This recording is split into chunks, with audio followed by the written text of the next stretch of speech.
And howdy, folks. Welcome to Adventures in Alberon, our 5th edition Dungeons & Dragons campaign. I'm Joe Treff, the Dungeon Master, and I am joined by Matt, Miles, Allie, and Tina. I'm never going to get used to just looking at my computer screen, which has a Word document up, and just going like this. It's very difficult to do. Last week, if you joined us, we actually didn't play Adventures in Alberon. We had a one-shot, which was an original one-shot called A Tome in the Desert. We were joined by Drew from Dicey Encounters. Definitely check him out if you haven't. He made dice for all of us. We all have our custom-made dice. I also happen to know that Drew is part of a Kickstarter that is launching tomorrow, and it's going to have a whole bunch of I'm not 100% sure what they look like, but like a bunch of world-themed dice. There's a few things that there's a few different creators that are involved in it. It looks super cool. I'm gonna back it. You guys should too. But Drew, thank you very much if you're out there for joining us for that one shot. It was a lot of fun. If you want to, you can see it on our YouTube where it is now available. And there's a link in the description to the actual module itself. So if you want to run it, you can run it. In terms of other announcements, we have a couple tonight, so bear with me. We also have been talking to John Poe, who designed our previous interface for Twitch. They're going to be working on a new one for us for a different campaign, which is going to be called Duskwalkers. I've talked about it a little bit before. It's becoming a little bit closer to fruition. We actually have the campaign designed. We have some work on the logo that's been done. I know Matt has been working a little bit on that. And so that's going to be super cool. We're going to have characters or people from around the country. And we're going to run a D&D campaign that is, again, original, set in the Alberon world, but with a very different premise, since everybody starts out dying. But we'll get into more details of that as we get a little bit closer. That's going to be super fun. We also, really weirdly, this week, had a whole bunch of people follow us on Twitch, which is awesome. So thank you very much for doing that. Thank you very much for everybody who tunes in every week and helps spread the word. That's super helpful. And it's cool because just having people who come and hang out and like share in something that you create is really, really cool. And it's just a good feeling all around. So thank you very much for that. And then not finally, this and every week we use Sirenscape for our music, for our sound effects. It's a great digital tool set for dungeon masters and for players or people who want to have the ambient sounds of a dangerous jungle in the background of their cocktail party. Yeah. Oh, the jungle music. Yeah, man, we haven't used that in a second. Pipe it in, actually. I know, I forgot about that. Rave. If you want a bumpin' Sirenscape track, it's jungle music. It's all you need. You don't even need to hire a DJ for your next party. You could just use jungle music. Absolutely. Now 30, welcome. So that I think is all that I have for announcements because I'm forgetting the last one. But we'll do that when we get to the break around 10 o'clock. But for now, let's dive into our recap because it's been a week. So, Finger Gang, which is the name of your party that you all chose together as a group. Last that we played, you all ventured down into the ziggurat of the Dawnfather, searching after Doug's owner and finding he'd passed on from this life. Searching through a room strewn with rubble and broken stone and ore, you found a manual tucked away in a cupboard or a cabinet, which detailed this golem, known as an ore-charged golem. Talked a little bit about how you might make it work, about some of the variable factors in what it does. And Tina, a lot of background music on you. And explained a little bit about some of the unique abilities it could acquire when loaded with the correct amount of ore. You all then rapidly moved to the edge of the Dawnfather's ziggurat and decided that you would pursue this golem, which had stomped off, chased by the kobolds and down somewhere into the ring of silver below. You rapidly descended. Shay, you hurting Helia's confidence fairly badly, leaping down the entirety of the ziggurat with not a single stop. And then together, after spending a little bit of time amongst the ruins of the Ring of Silver, You tracked the golem to the Gibbon Society Hall, a place that you had all been told by Smashjaw, or had been directed to by Smashjaw as a potential area of interest. It had been unbreached previously by Kindscale's assault and her siege of the Dwarven Citadel of Koltaram. Before entering, noticing that the wall is now shattered inwards, Gunter and Shay had a brief standoff, resulting in Shay leaving the group briefly. Gunter, you, at the behest of everybody else in the party, pursued Shay and managed to make a fairly genuine apology.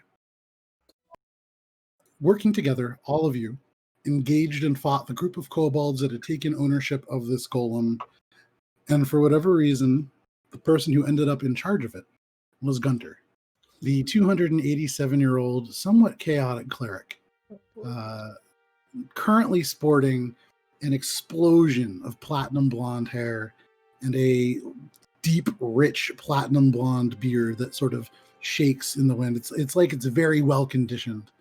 Yeah, very. I had like kind of Fabio vibes. Oh, that was the other announcement. We'll get there in a second. So, how does that remind you of the announcement? It did, which is exciting. Wow. You guys then all decided that you would actually lay a plan together, having executed an assault strategy that had sort of been laid out beforehand, although Morwen accelerated it by counting down in the midst of an exchange with Gunter.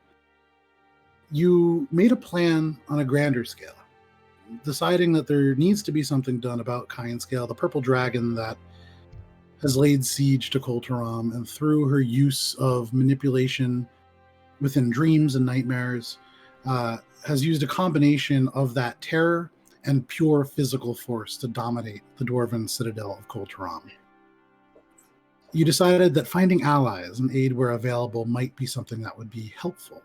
And as you decided and spoke about where you might want to go to find this aid, Gunter, you began to consider whether or not the golem would be able to smash or uppercut its way into the second floor of the previously locked guild hall of the Gibbon Society. And that is where we begin. So, Gunter, you already watched as this huge golem, this massive chess piece with a plate right in the center, emanating energy that connects a head with a blazing fire, just torching out almost this kind of arcane eye. You have a single silver gauntlet on the left hand, the red arcana tile that had colored it having been removed. You heard it just around the corner before it leapt and uppercutted into the ceiling. Gunter, stone rains down around you, striking you in the arms and the chest, although after a brief moment you realize it seems to almost abate, and you hear a cacophony of clang, clang, ting, ting, ting, and you look up and notice the golem has shifted, and its arm is now covering you from the debris from above. But as you notice that, Gunter, go ahead and make a perception check. Oh. And hi, Talon. Thank you for the bit. That is a 24. From up top, briefly, in this instant, as the debris cloud of dust particulate and small bits of pebble rain down, you glimpse an elderly dwarf. You see sort of a canary yellow cloak over a braided long white beard, armor over the chest. But as you make eye contact, you would imagine with him, you can't quite see for the cloak over his eyes.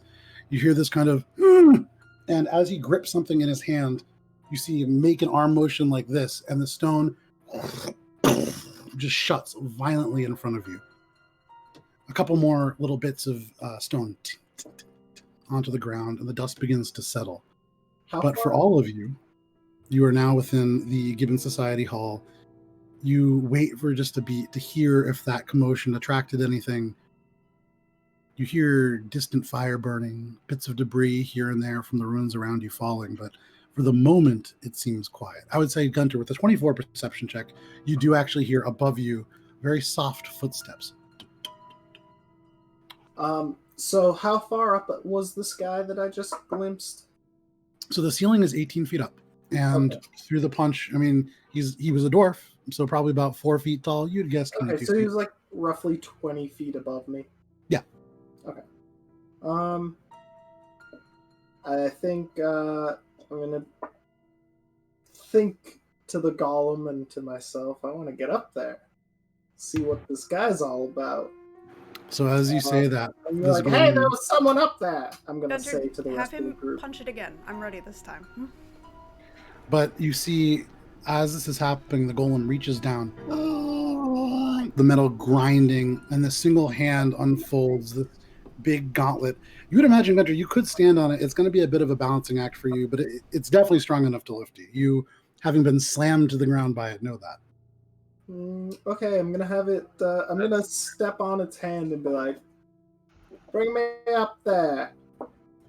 You guys watch as Gunter just kind of rises up. This thing, with its arm fully outstretched, could mash you into the ceiling. It stops you so that your head is maybe like 3 inches from it, and just kind of stops. All right. Am I in front of like the stone that he just closed? Yeah. Okay. I'm like feeling around for any sort of like secret door opening. Make an investigation check. That's a 18. So you begin to look at this stone, this gray stone that is very pervasive amongst Kulturam. And although you don't find any kind of seams or switches, no handle or knob, nothing that indicates maybe a secret passage, you do notice the stone looks almost unnaturally stretched. You, Gunter, know a lot about rocks. And this kind of stone, the stone that's been pretty prevalent around Kulturam, it almost looks like basalt in the way that it's kind of like a very, very rigid column. And you think for a second, and you've seen effects like this before. You've actually used a very similar spell, although not on Earth. You've used it on water. And it seems as if there is used meld into stone. You have used meld into stone. This is not meld into stone. This is shapestone. Okay. There's secret halls back here or something. Like second floor? Yeah, there was some guy. He saw us coming and shut the door here. Well, it's not a door. It's stone. I think he magicked it. And you, from your guys' perspective, I mean, Gunter's 18 feet up in the air, or he's like 15 feet up in the air. So you're not getting quite as good a look.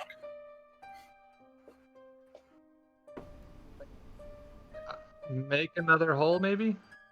I'm just gonna say, I believe you. What do you want me to just like punch it through? Well, I'd advise to get off the hand first. I'm gonna imagine, like, what if he moved the hand back and just headbutted the door? The door, like the steel door?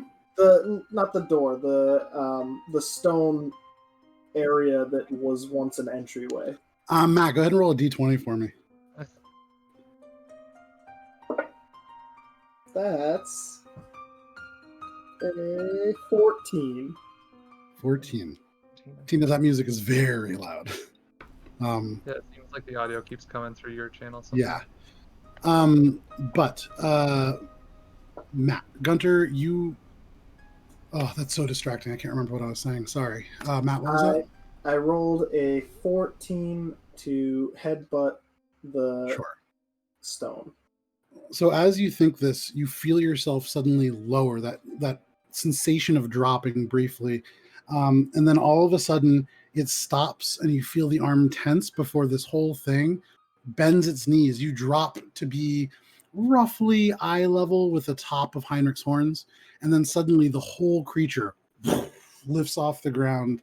You said that was you rolled a natural 14? Yeah.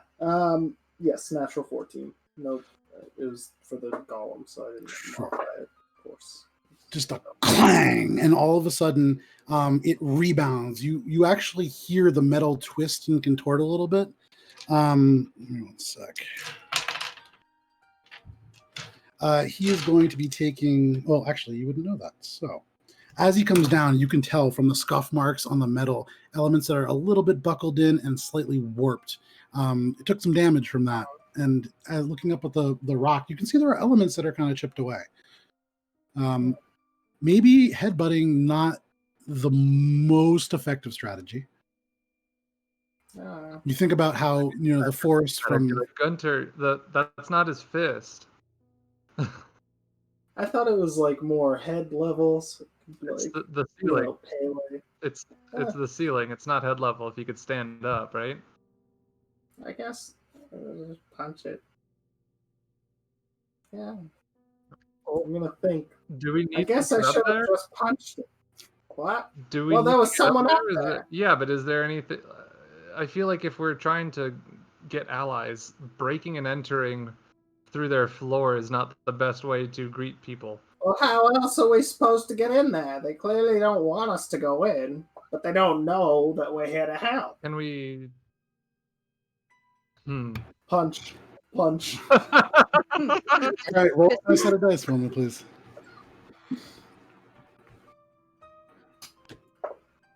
That is a 17. 17. Okay. This time, with its feet firmly planted in the ground, it actually has the ability to generate torque and momentum. It's not just hopping up in the space. And so as it twists, there is a, and then stone rains down around you again. The already weakened stone, having been stretched in place by that spell, the rubble pelts you again, hits you in the face. You hear Doug kind of give out a little, as he kind of takes a little tiny bit to the face. You see the little hands on the wombat come up and kind of wipe away from its scrunched up face. But looking up now, you see dust beginning to fall. You see elements of what look like what at some point were cast iron chandeliers, although none are lit. You sense beyond a fairly large space, an attic perhaps, and you hear something kind of shift. Your passive perception is 17 or 18? 19. 19, okay. I would say with that, you actually hear very faintly off in the corner, and you hear just kind of 2 feet, sort of, it's as if somebody's backing up against a wall. Hey! I'm going Hey, up. yo! I want to run up. You're just going to run up? Okay. Yep. You shout out Gunter. Huh? I think I'm gonna follow Shay as to my best abilities. Go ahead and make an acrobatics or athletics check, your choice.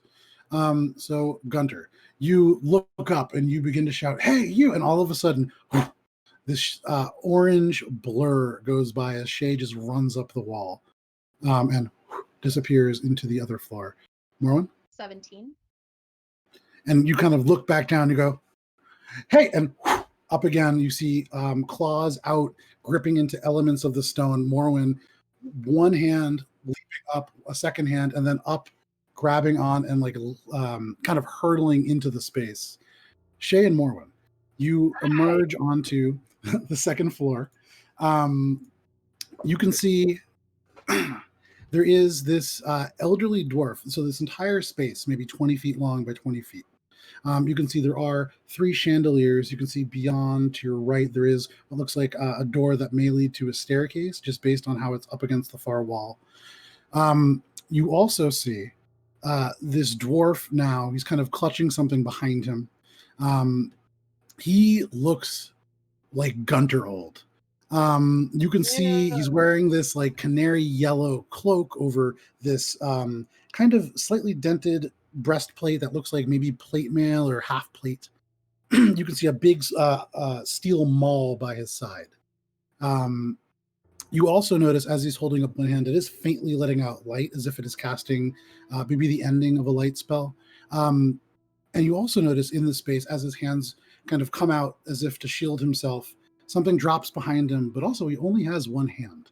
The other, the sleeve kind of falls down. You see a well-healed stump over the right one. Gunter, make a history check. Okay.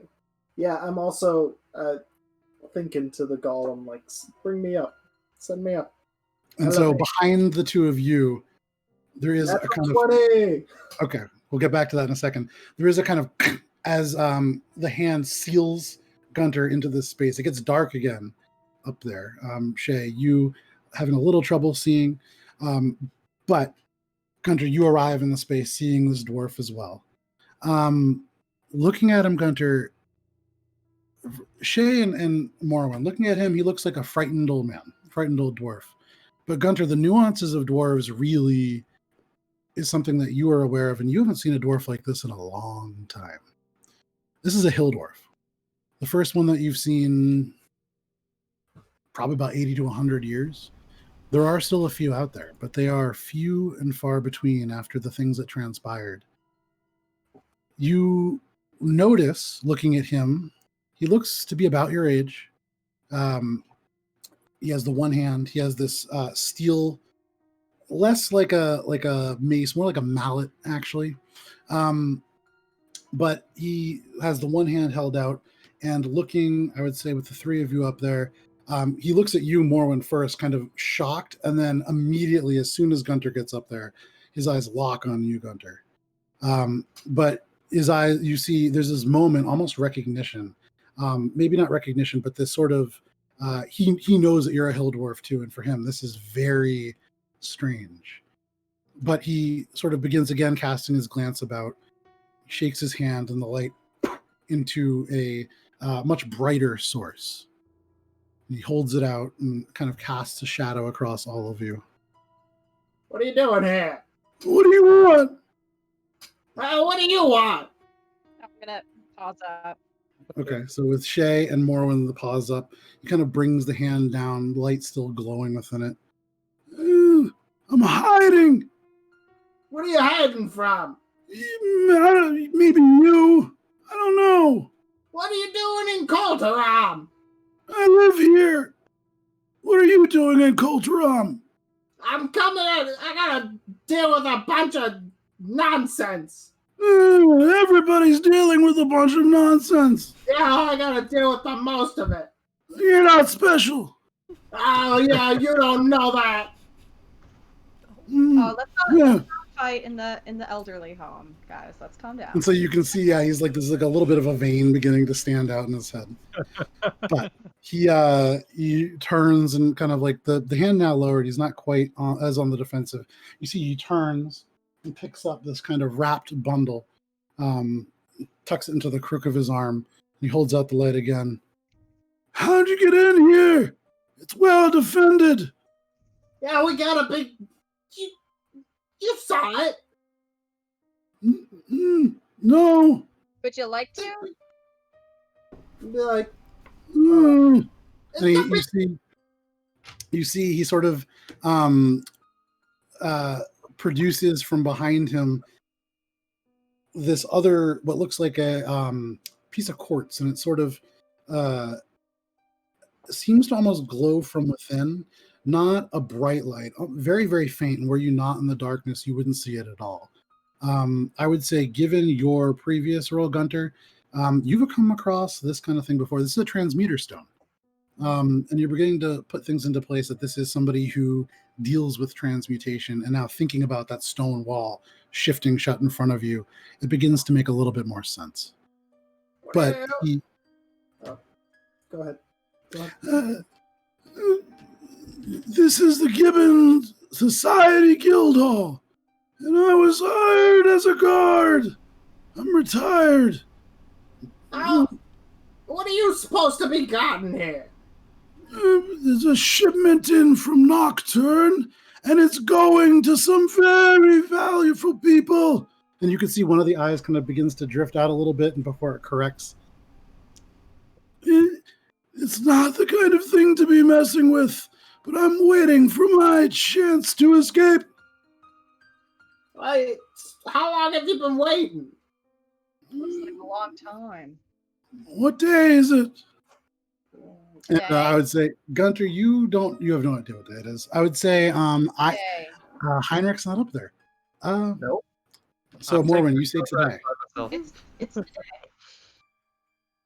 And I've only been here for a day, but because I got here today too, but it seems longer. You said you lived here. Anyone else Yeah. here? He just kind of nods. But you've only been here for a day. in this hall, But you live here. not in an attic. But you live downstairs. You can see he just kind of drops for a moment. No, I live in the Pillsdown. It's like an hour away. It's a long commute, and I don't enjoy it, but they pay well when they have work. And food costs money, even when you're old. What it? I don't know. What do we do with this guy? Is there anyone else here? With me? Yes, with you. Yeah, you. It's just me. Okay. Roll to see if he's telling the truth. Make an insight check. Yeah, go for it. Oh, why not? Yeah, why would you be like, oh wait, I don't want to hurt him? I don't I don't want to hurt his feelings. He's very old and sensitive. Oh, well, Fake people have real feelings shredded too. his feelings with that one. 17. With a 17, I mean, you get the sense that he's telling the truth. It does seem as if there is something that he is concealing. You get the sense that there is an element to what he has said that he's very purposefully kind of just leaving. He's omitting information. You get the sense. He hasn't lied. What information are you omitting from us? Oh, wow. We haven't played for a whole week and we forgot about metagaming. Is that what you're saying to him? Yeah. Yeah, what information are you omitting from us? Make a Morwen, make a persuasion or intimidation check, your choice. I couldn't tell from that very neutral alley tone of what that was supposed to be. Yeah. It's just a question. No, I'll do persuasion. For I try to help 14. by Okay, being- panache.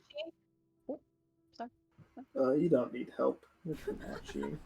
Yeah, I'm gonna panache. Okay.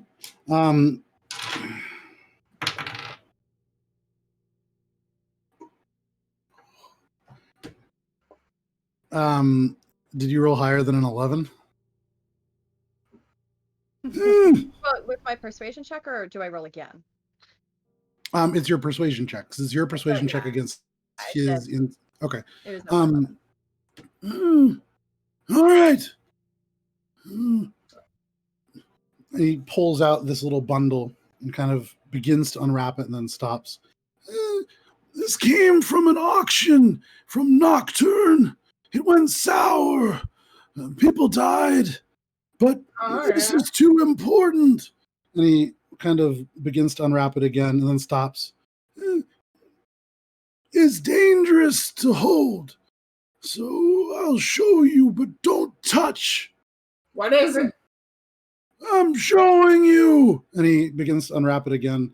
And as he pulls this cloth away, you see long, maybe about the size of a short sword, this blackened blade, almost like a mirrored polish.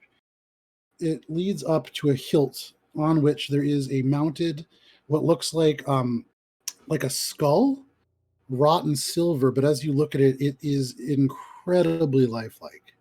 And you can almost swear as you turn it in the light, despite there not being any light source other than the light that is within this dwarf's hand underneath. You can almost swear you see an eye within the socket for a moment. Right.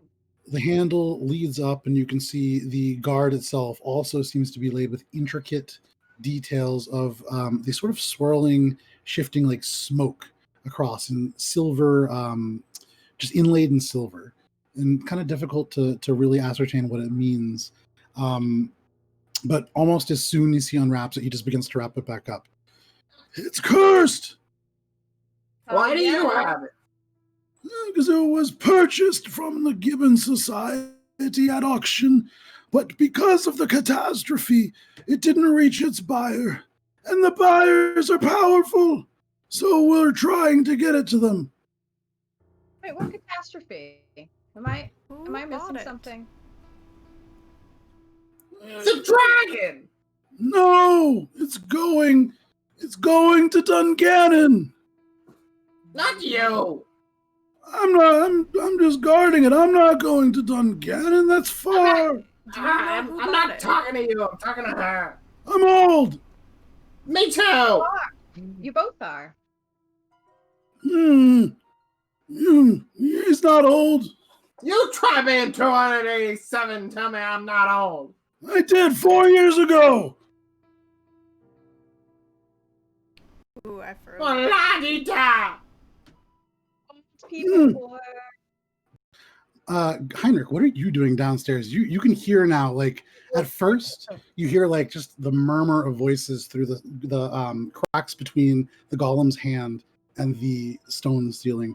But then, as voices kind of rise and fall, it's a peculiar pattern. This conversation. There's moments where you're like, "Oh, do I need to jump in?"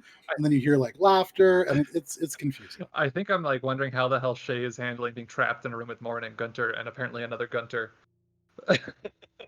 But I suppose what I would do is just kind of casually post up and just try to recuperate for a bit, because I did use some of my magic, and I'd like to have that back.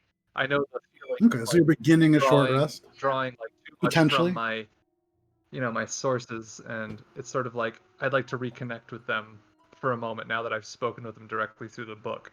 I'm not gonna write in the book yet, Okay. and you're not in this room to stop talking. I know, but I'm gonna interrupt you. Oh, fine. Okay. All right. Morwen's interrupting me. I'm just resting for an hour if this takes an hour.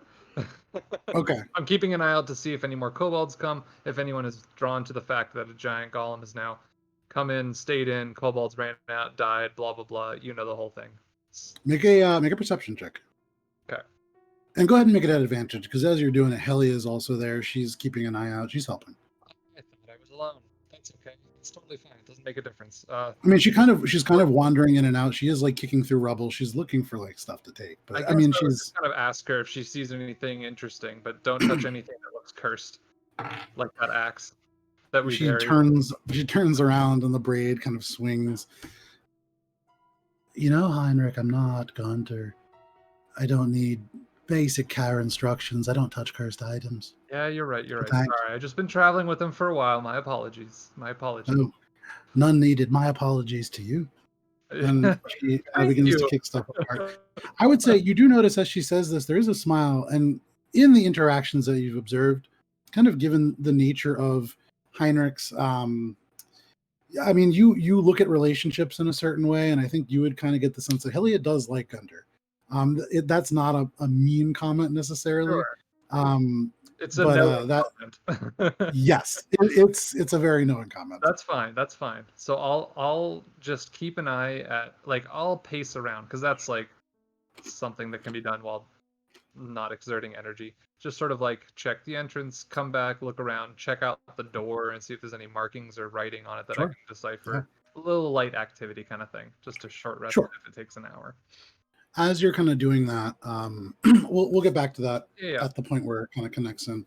So return to the three of you upstairs. You are now confronted with this elderly dwarf holding an allegedly cursed sword.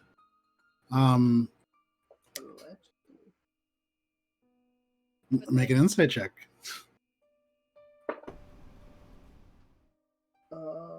Insight, that's 16. Okay. When he tells you that it's cursed, he seems like he's pretty on the up and up. He believes what he's saying for sure. Who's your buyer? Do you know? No, I don't work for the Gibbon Society full time. Who do you work for?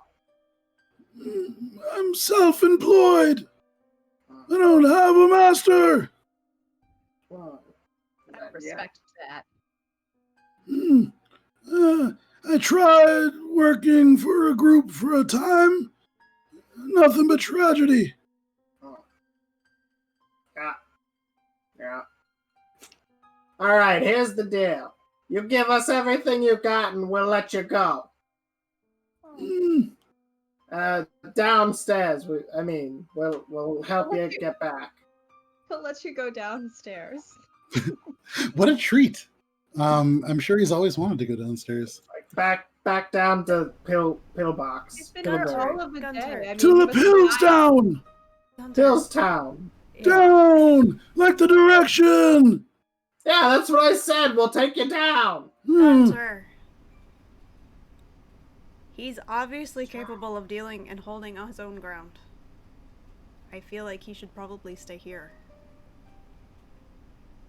Well, I don't care, but give me all your stuff. I'm not going to. You can't make me. We need that to beat the dragon. We're fighting a dragon. You see, he looks around. Everybody's fighting a dragon. The We're world actually is burning. You're not Looks at fighting, you. you're hiding. Walking And away. then he kind of looks dropping down. over at Shay, who's now walking away, and then he finally looks up at you, Morwen.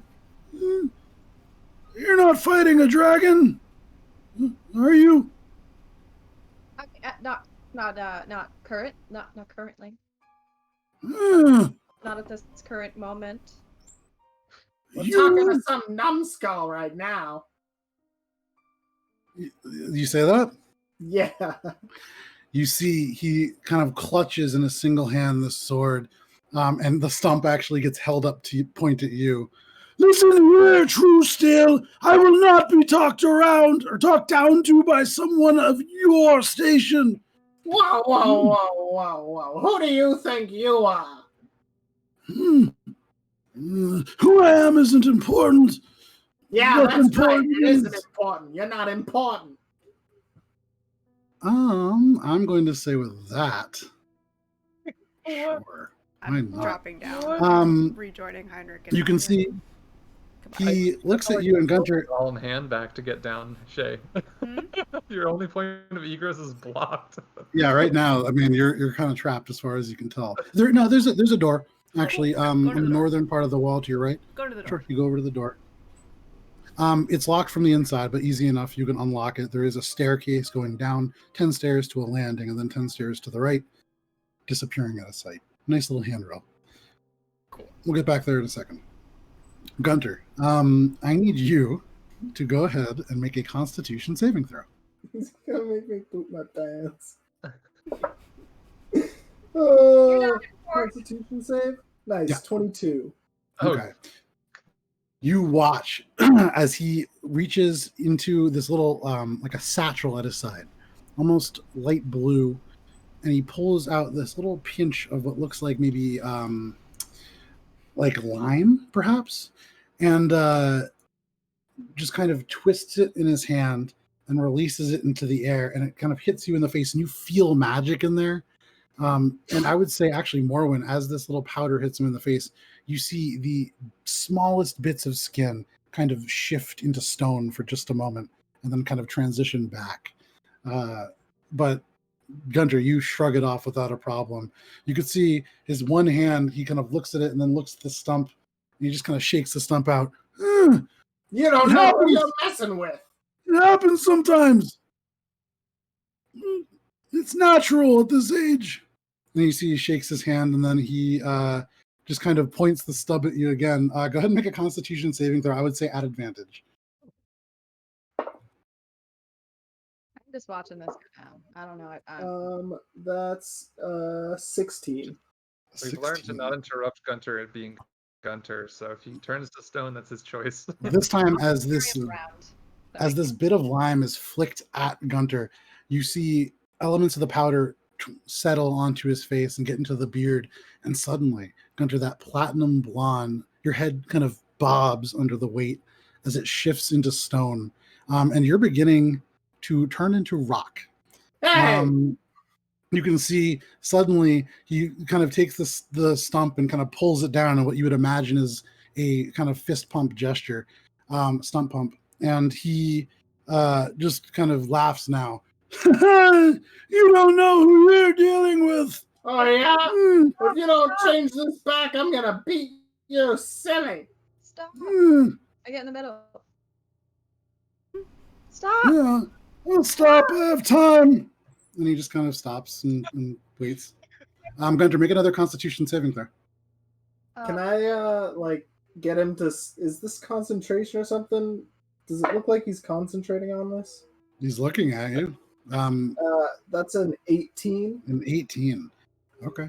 So you watch, suddenly the stone shifts and spreads into a larger patch and then kind of back into the small bits. Gunter, you're fighting it, but you can feel this arcane energy creeping into your pores and beginning to get into... Go slap it. You're going to go slap him? Non-lethal slap to try and break his concentration. It only took 15 months to learn about non-lethal damage. I would say, okay, Morwen and Gunter make opposing athletics checks. Because Gunter is beginning to like fist slap his way forward. Morwen's holding one hand out. You go first. 19. 23. No, I'm just kidding. Damn it! Oh, nice. So Gunter, you kind of surge forwards, and as Morwen goes to stop you, you just duck underneath using your wily old man cunning, I guess. And shifting over, you rise up and you just slap this old man in the face. Change me back! Doesn't seem to change the effects of the spell any. Go ahead and make another Constitution saving throw. You see he rubs the red part of his cheek. You're a bad negotiator! Natural 20. Natural 20. Okay. I think I'm going to count that as 2 successes. So all of a sudden, as he begins to kind of puff out his chest, and he just says, "You're a bad negotiator," you watch as suddenly the words in his mouth falter, and your skin sheds as if they're like dried flakes of skin, the stone, which onto the ground. He turns, kind of looking down at Morwen, who's still kind of holding her hand out, stopping him. And then looking down to you, or actually up to you. He's short. But he looks up at you. Who are you? The name's Gunter. Don't you forget it. I slap him again. So that's for trying to turn me into stone. Morwen, are you gonna say something?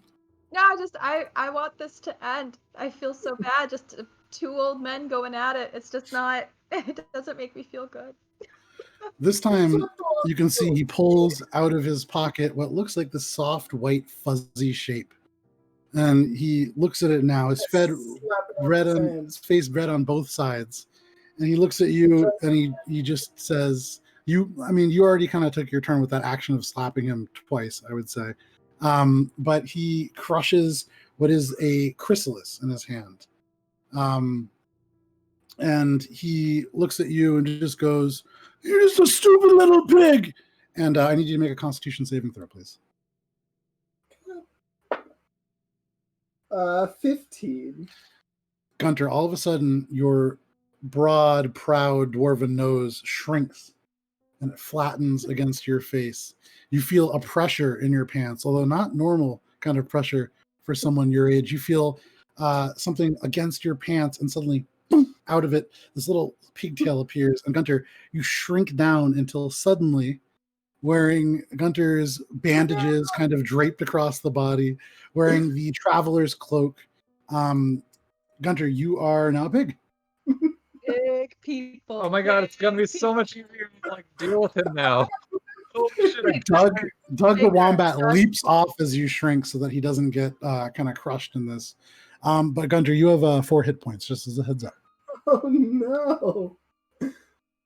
Can I still talk, or is it full on piggy? You are a full on pig. You do not have your mental stats. So, for reference, Matt, you are sitting at intelligence 4. Your highest stat is dexterity at 14. Your passive is 10. Your challenge is 0. Your movement is 30. Okay, well, so after Gunter's changed to a pig, I think the first thing I'm gonna do is... I'm just oinking angrily, I think. And hope that you guys hear me. What are you doing? I'm screeching. You're screech. Okay. That's not picking up. Oh, it's not? No. That's good. No. That's good. Yeah, I know exactly the sound that you're making because you've really, done it when we're in really person. annoying. Um, Glad the mic didn't pick that up for everyone watching. yes, no, it was useful. So, you hear this high pitched Morwen shriek. You see this guy kind of shrivel away from it, holding his ears. I'll say, why not? He makes his constitution or his concentration check, no problem. You can see now he kind of just brushes the dust from this chrysalis off his hands. Now, what did he say? That he's very sorry. Now who's sorry? He is. No. He's sorry. He's That sorry. works. Kind of looks at Gunter, who's now kind of just trying. This pig is trying to get out of these bandages furiously. Shay, what are you doing? You're still stuck up there. Oh no, you went down the stairs. I Okay, went down the stairs. so Pig and an old man. yeah, it's just a pig, an old man, and Mormon up there, And the wombat. and the wombat. I'm gonna touch. Shay, you make. Sorry. Nope. Go ahead. Go ahead. Okay. I'm gonna. Can I panache him like again? To do What are you trying to get him to do? Sorry. Fireworks just Yeah, that was like really close by. just I know. I hear him too. it just You guys live close enough where they're probably the same fireworks. Trying for him and I to like be on better graces and whatever the hell's going on. So what are you I saying? Let's chill for a second. Hmm. No harm. I mean You no see harm. bright red, like slap marks from Gunter on either cheek. Sorry about your cheeks. What's the problem with Gunter? He's old and cranky. He's not even that old. Well, you know, cranky. Hmm. Some people handle age a little more graceful than others. Well, he looks down at the pig. Maybe sometime as a little porky thing will help him learn some humility. I think he's learning it right now. Yeah. And kind of look down. Finally, Gunter is pulled free of the bandages. So, you know what's your name? How come nobody ever starts with that? My name's Fallen Hillsbane. Oh, nice to meet you. I'm Morwen. I Mm. hold out a paw. Shake. Very hesitantly kind of holds out a hand and he looks at you and just shakes your hand. I'll give a little bow to be a little extra. Are we doing this? And he just kind of bows also. I curtsy. No, I'm just kidding. So wait, I'm sorry. What was his name one more time? Falren, Falran. Fallen Hillsbane.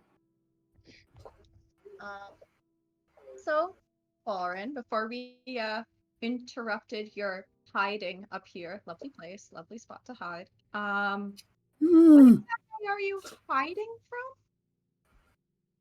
He just kind of gestures broadly around at through the ceiling. You remember the entire city burning.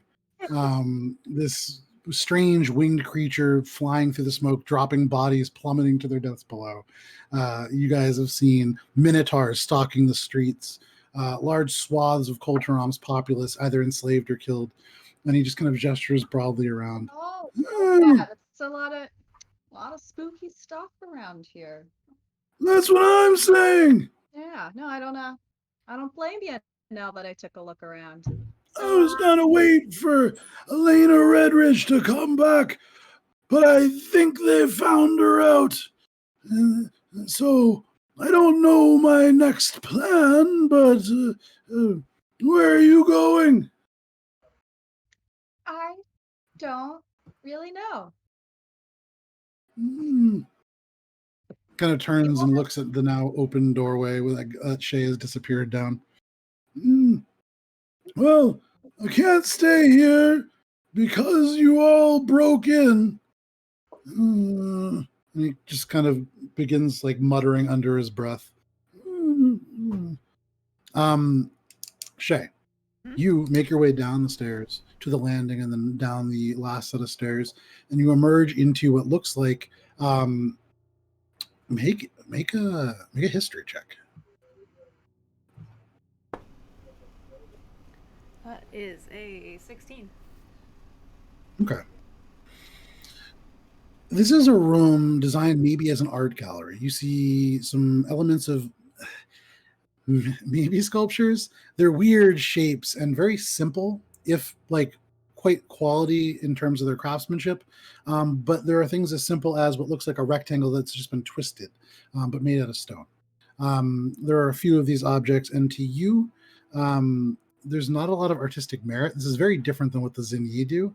But nevertheless, you gather that you are probably within like a space that displays sculptures. And as you look down, sure enough, there are price tags on a few of them. Some of them are quite valuable. The cheapest thing that you're seeing here is about 250 pieces of gold. To you, again, that doesn't mean a lot. Nothing. Money not really being part of your upbringing, but you register that this is some kind of an art gallery. But on the far side, you can see there is a massive sort of steel door that mirrors the one that you saw originally entering the guild hall. I want to find a way out that door if possible. You walk up to it, and easy enough, there's a massive, what looks like an iron bar that has been slid down. It's about 3 inches thick. This thing you would guess close to 300 pounds. And as you go and you try to figure out how to manipulate something of this magnitude, you're strong and probably wouldn't be impossible.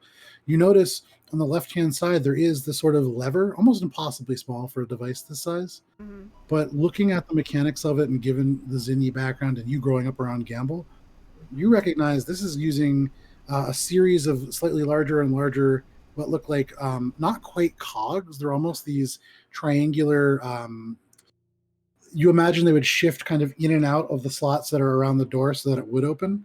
And this no larger than a pencil, this iron lever, you sort of manipulate and pull down, and the whole door creaks to life and just swings open. Heinrich, maybe 20 feet away from you, the doors swing open.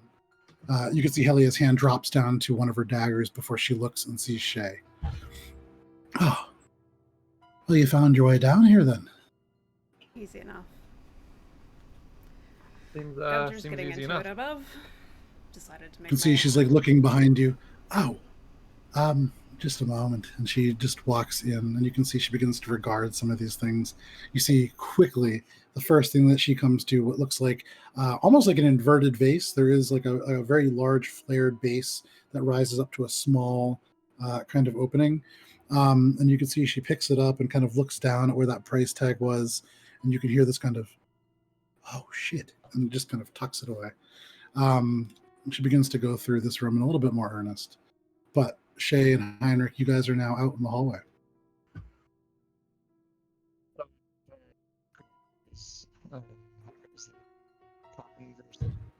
I think it was up there that I was kind of hearing. Your audio cut out for me. I didn't hear any of that. Yeah. I was asking how this conversation. Say something again? Blah. That seemed to fix it. Mike is testing. Yeah, it's still kind of cutting out. I'm not really sure. I don't know. Either way. If I can try to talk, is it working now? Yeah. Yeah, but it's still kind of fading in and out a little bit. It sounds almost as if like it's not plugged in enough or something like that. It's just a weird thing the way that it picks up. Like, whatever. Anyways, if you can hear me now, because it looks like consistent. Yeah. Yeah. Yeah, that's good. I have to just like sit in front of it. It's hard to share one mic built for one person with two people. Yeah, I think I have a solution for that next week, actually. So more or less, all I'm asking is how's the conversation going up there? It sounded very loud and unfortunate for you. Oh, Gunter's being Gunter. Okay, I mean, any trouble? Not as of when I left. Well, if Morwen's still up there, then I'm sure he's in good hands. You guys cast your glance to the left where this golem is still standing with its arm shoved into this hole. The hand just kind of flat against the ceiling. Meanwhile, Control it Coming as down this a way, or are they gonna take the elevator thing? The No hand idea. evader. It's like having 2 Gunters up there, and there's nobody else, so time to move on. Okay. So meanwhile, upstairs, we have Gunter as a pig, Morwen, and Falren. So what? And And Doug. Sorry, I shouldn't leave out Doug. Which reminds me, if anybody can find a 28 millimeter scale wombat miniature, please let me know. They're surprisingly hard to find. But I did a little research today. So Falren again looks at you, Morwen. Well, I have some ideas. Nowhere I could get on my own, but he looks at Gunter. Maybe you and me could make it. let's go upstairs. I've got some of my friends are downstairs. You know, they're easy to get along with people. Don't worry about it. Let me just can you give me 1 second and trying to Make competing athletics checks if you want to struggle against this. I mean, you are a pig. It would make sense, I guess. 4 plus whatever my strength. doesn't matter. I rolled a 3. Okay. So you watch this pig, as soon as you put your hands around it, the pig begins to like buck and squeal. And you underestimate how strong this. It's not an old pig. This is like a regular aged pig. It's not a Gunter pig. And it just takes off, squirting out of your grasp.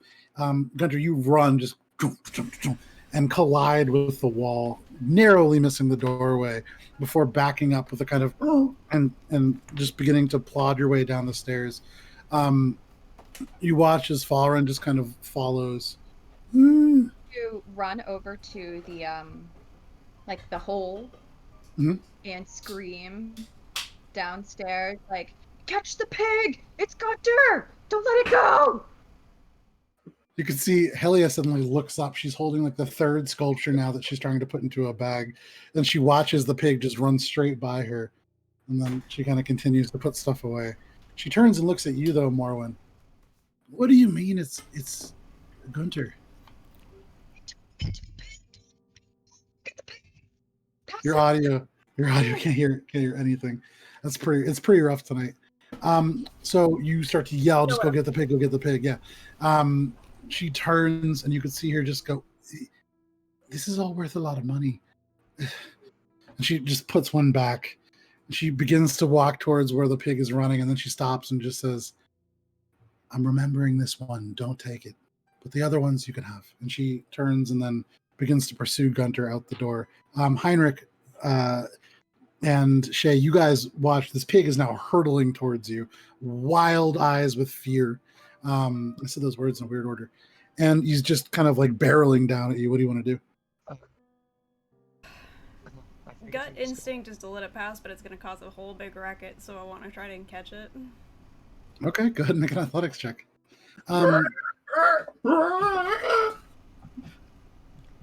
That is a 23. 23. Without any trouble whatsoever, you watch this pig coming towards you, and at the last second, you kind of flinch to the left, and you watch as the pig moves right, and no trouble whatsoever, you stick one leg out. The pig moves in a very predictable way to avoid colliding with you, and you just scoop him up. 2 hands like this. Gunter, as a pig, your thoughts are gray and hazy. You kind of maintain elements of being Gunter, like almost through a fog that you're seeing his thoughts. But you feel these surprisingly strong arms hoist you into the air. Your legs kind of out like this, all 4 of them. And as you move, you cannot gain purchase. You are trapped. You're considered grappled or restrained for all intents and purposes. You watch Shay is now Shay is now holding the squealing pig that Trying to silence has been it, claimed to be too, Gunter. if possible, like as much as possible. I mean, you put a hand around it, no problem. You just muzzle the pig. So one hand kind of gripping it like this, the other hand kind of muzzling it. You now have it's still bucking and kicking, but you manage to control it somewhat. Meanwhile, Helia kind of catches up.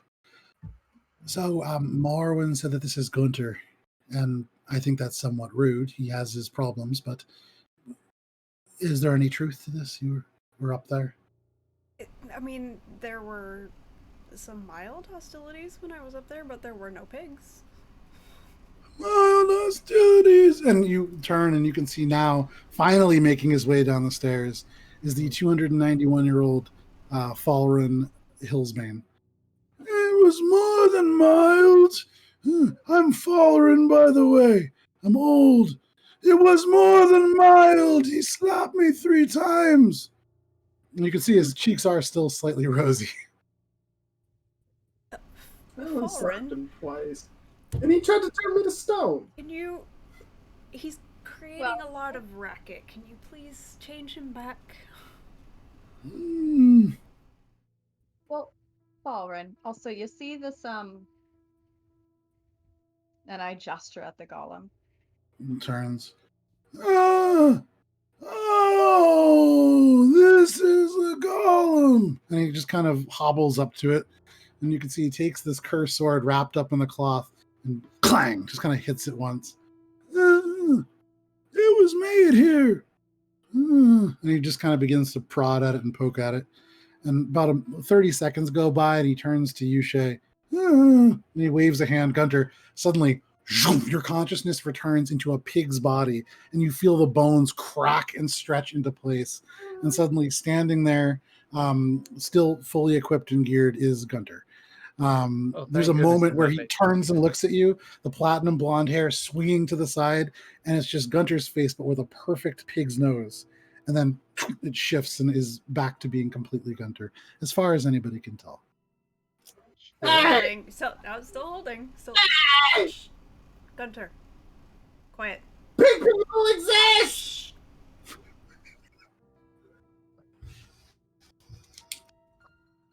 I knew it! So confused as to what I just saw, and so kind of, I don't know, not surprised at the same time. He's just now kind of prodding at this golem, but he does turn and he looks at you, Gunter. Respect your elders! If you slap me again, I'm going to turn you into a slug. Easier to keep track of. That actually might not be a bad idea for a little while. Are you gonna? I don't know. Did anyone ask you if you were able to lend us help in our cause here, or did they just What's your cause? Well, can I get the sense of this guy if he's like, since I haven't interacted with him, can I get the sense that he is neutral or make an insight check? Yeah, not make with it. Make an insight check for sure. Yeah. Not great. 9.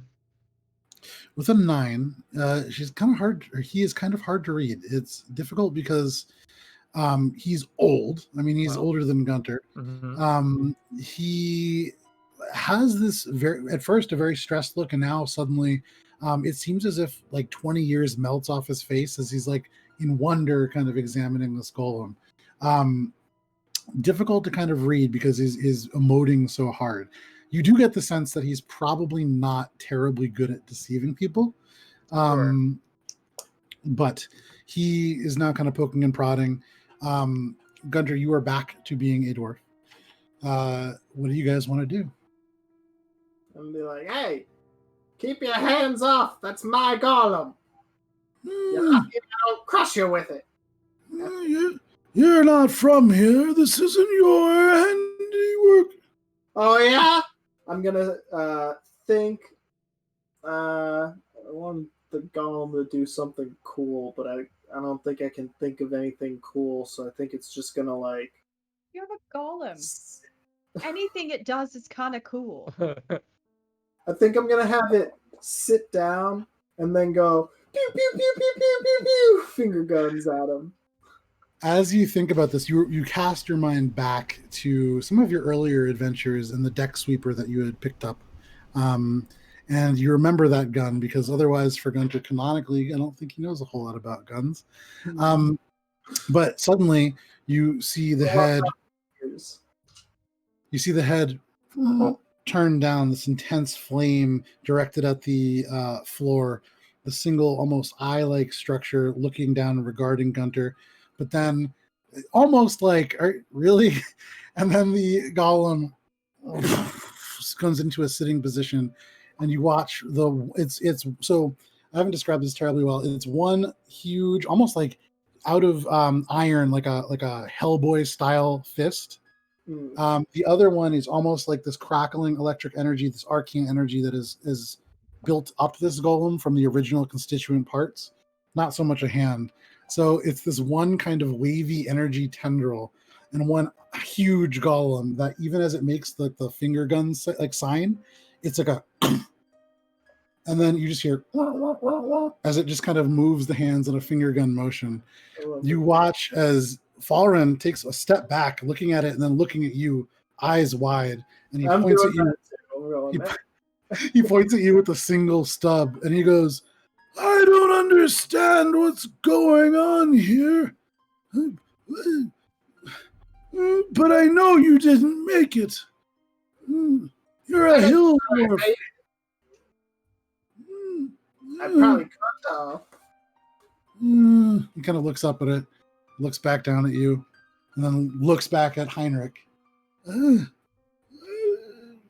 not sure what your cause is, but mine is to get out and keep this. And he kind of holds this little bundle out with his hand. And eventually get it back to the Gibbon Society. This isn't where they obviously are now. Is there an extension of this Gibbon Society? You're from the kingdom.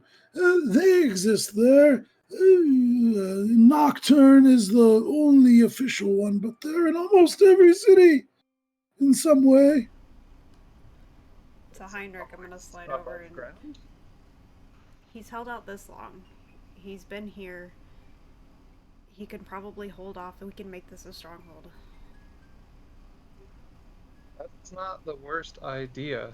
And if it was held before, it could be held again. The only issue is that it's known as a place that was being laid siege. You broke it! And he kind of gestures with his stump to the wall.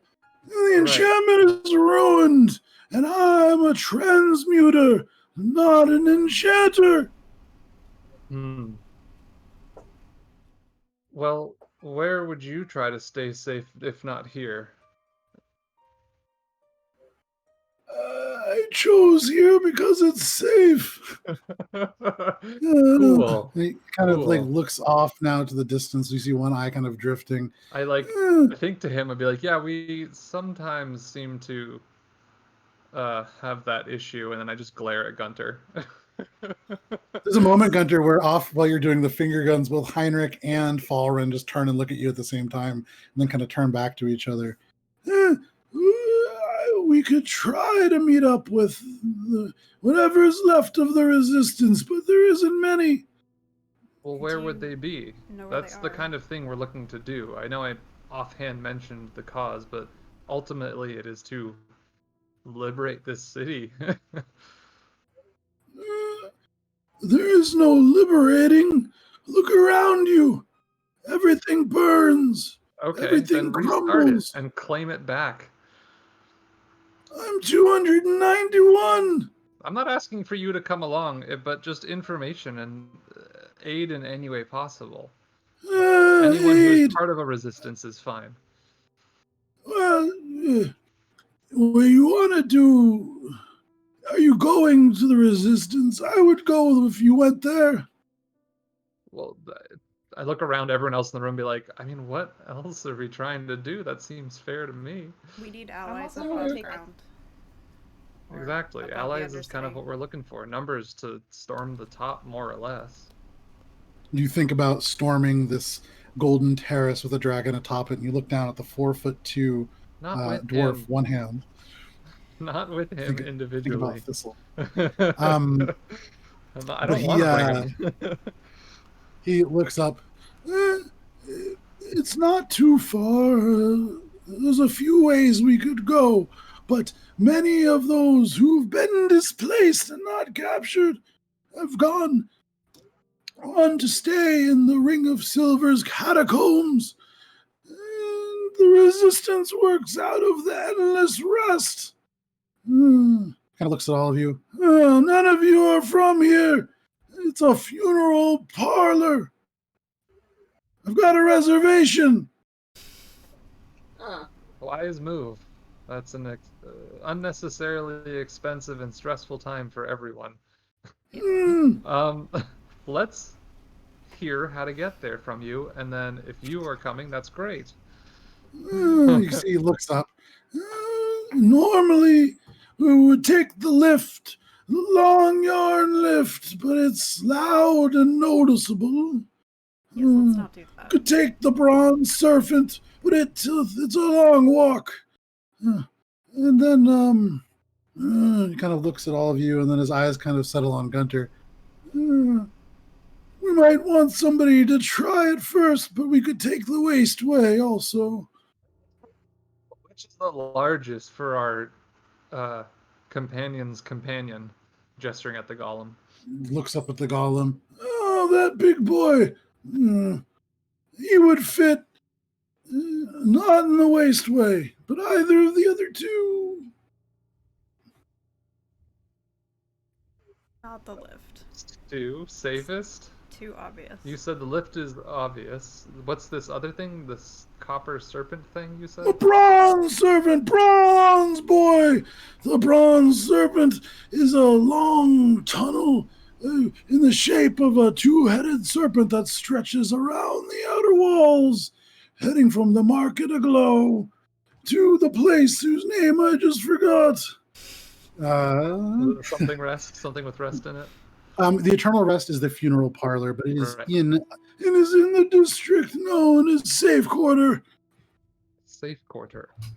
A residential district in the Ring of Silver. That's ironic. Fancy. Not fancier than the top, I assure you. Never been. It's something to behold, for sure. He looks around, and you can see for a brief moment he looks beyond at this hole in the wall created by your golem and through into the smoke that hangs heavy in the atmosphere. It's hard to see, but Kol Taram was beautiful once. A long history of suffering and terrible things, to be sure, but a marvel nonetheless. You should have seen it. And he just kind of begins to gaze off into the distance. I've kind of lost him for a second. Take a second to nudge Helia and be like, "I'm gonna go shopping," because I'm also gonna go get Dell. And she kind of nods and says, "Let me show you what I found." And she directs you into the sculpture gallery beyond. Also to you, these are, they're funny looking shapes. There are some that look like twists of strands that kind of flare out and then come together, almost like a DNA helix that kind of expands out on either end, like a little puff. And you can see she just kind of walks right by that, and she begins to point out one or two things that might be more valuable. I would say, Morwen, make a perception check.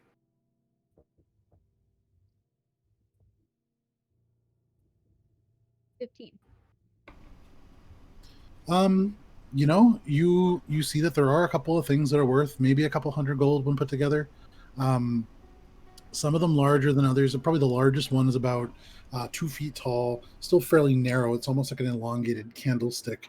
And it's so simple, it's like really hard to see what artistic value it might have. But you look down and you can see there is a price tag for about 200 gold pieces. So fairly valuable. But yeah, that's what you notice. Where's Doug? You would imagine the Doug is probably still upstairs. He's small. I would say right about this moment, you kind of hear up the staircase this very, very soft little grunting, and then kind kind of coming around the corner, because each step he has to kind of like get his whole body down because he's small for a wombat. You see Doug, you see one little foot kind of reaching out and not quite reaching the ground. And then you hear kind of as he just kind of like tumbles down 2 stairs and like scrambles back together. And finally he makes his way down. You can see he seems to be looking for somebody or something. Pick him up. He kind of goes up and scrambles onto your shoulder. It's heavy for you. I'm gonna keep shopping. So wait, what is Helia pointing out to me? So in total within this room there are 19 sculptures. You know what? There's a few sculptures, more than a dozen. Okay. I would say you notice that there are areas where there's like these little pillars or podiums. I'm trying to remember what they're called, but they're holding these. I can't remember what they're called, but at art museums, those little display cases that hold like the artifacts in them with the glass around them. They're kind of like that without glass. But there are a few that are empty. And you begin to put together the pieces that probably Helia has taken most of the good stuff already. I want to grab something. So what in particular are you looking for? Because there are actually 19 descriptions written out. So I mean, in the shiniest. Roll a d20 and just yeah, pick a number. I think it would be the shiniest. The shiniest? It Sure. doesn't have to necessarily be the most valuable. That's not what's going to speak to me. It's going to be the shiniest or thing? like either that or like if there's something, I don't know, cat-like. Sure. So you begin to look, and the thing that immediately would catch your interest, there is what looks like about this large, maybe a 1.5 foot long, what looks like a shape of an eye, but it's crafted out of probably about 30 to 36 tiny little mirrors. So depending on the angle that you look from it, the iris itself shifts in colors. It is like a fairly pretty piece of art. It is probably not terribly valuable. It is hard for you to read the price tags, I will say. I mean, you don't read. I but read numbers. You read numbers, okay. It's worth about 70 gold pieces.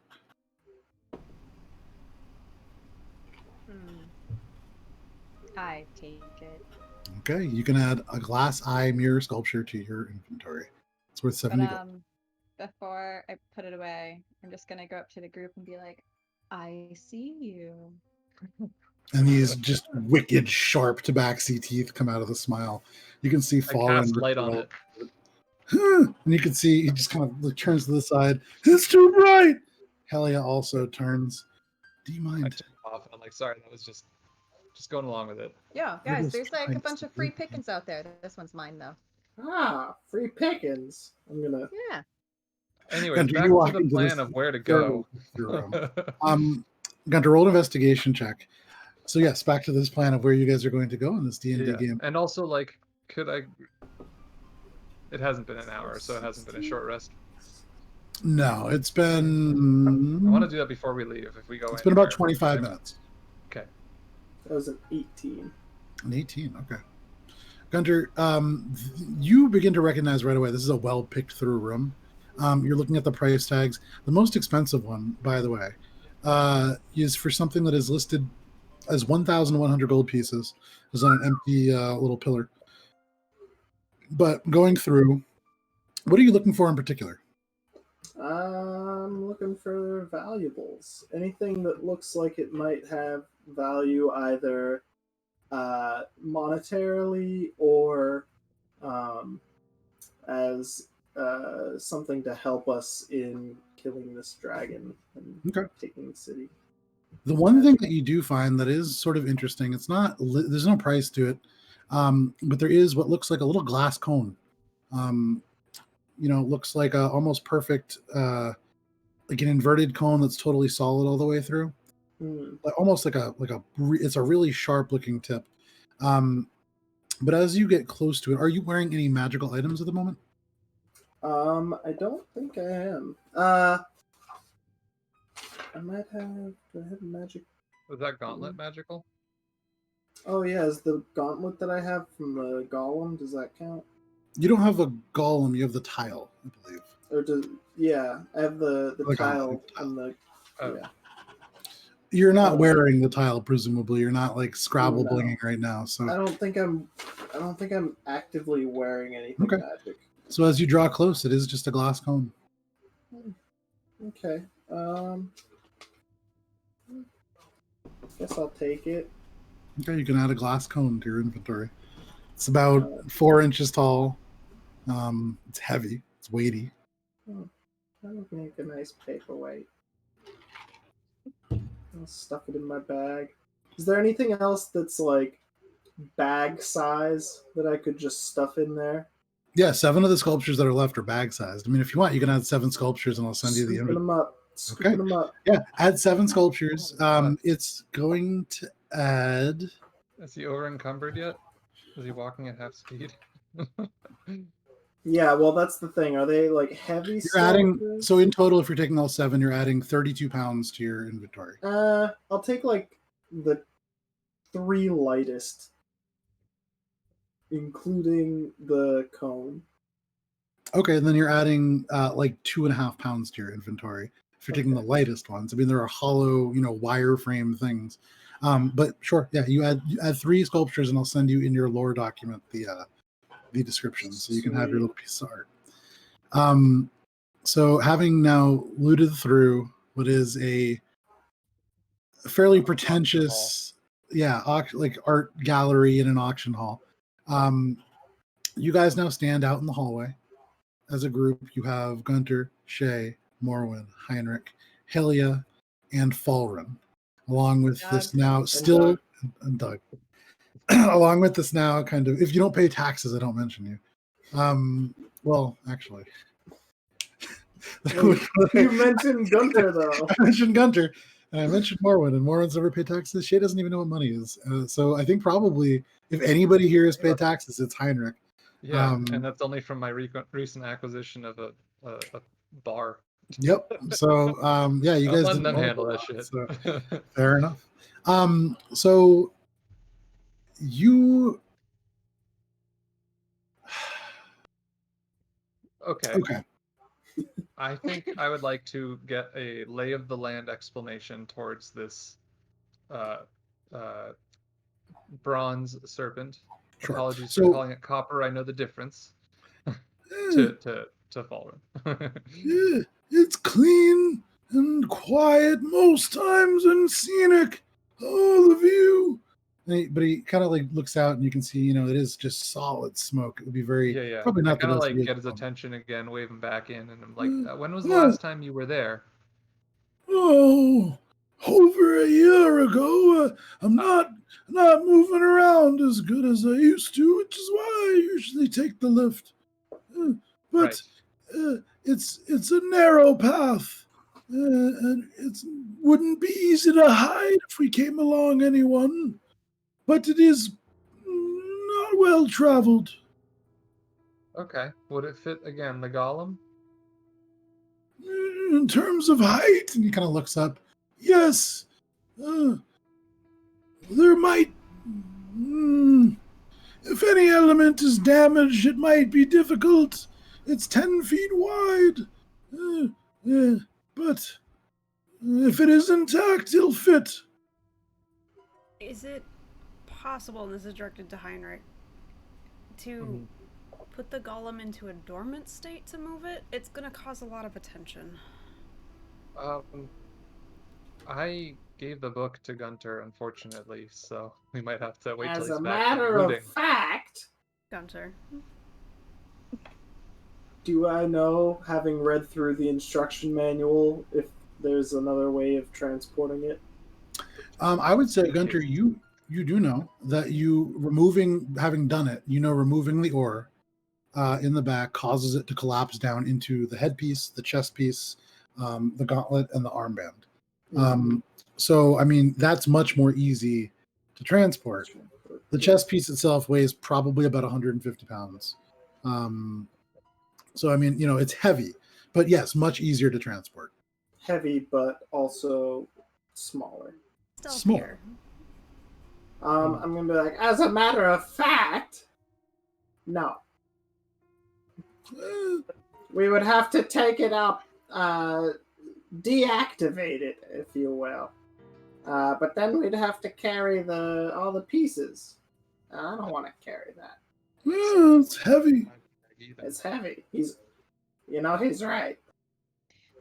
Look around this place to see if there's I mean, okay, so there's like a bunch of treasures and stuff like that, like statues in here. I'm sure some of them are heavy. I'm gonna look around to see if there's like a pulley wagon or something we could ditch it in. Sure, make an Not investigation ditch check. it, but throw it in. Sure, make an investigation check. I would say, given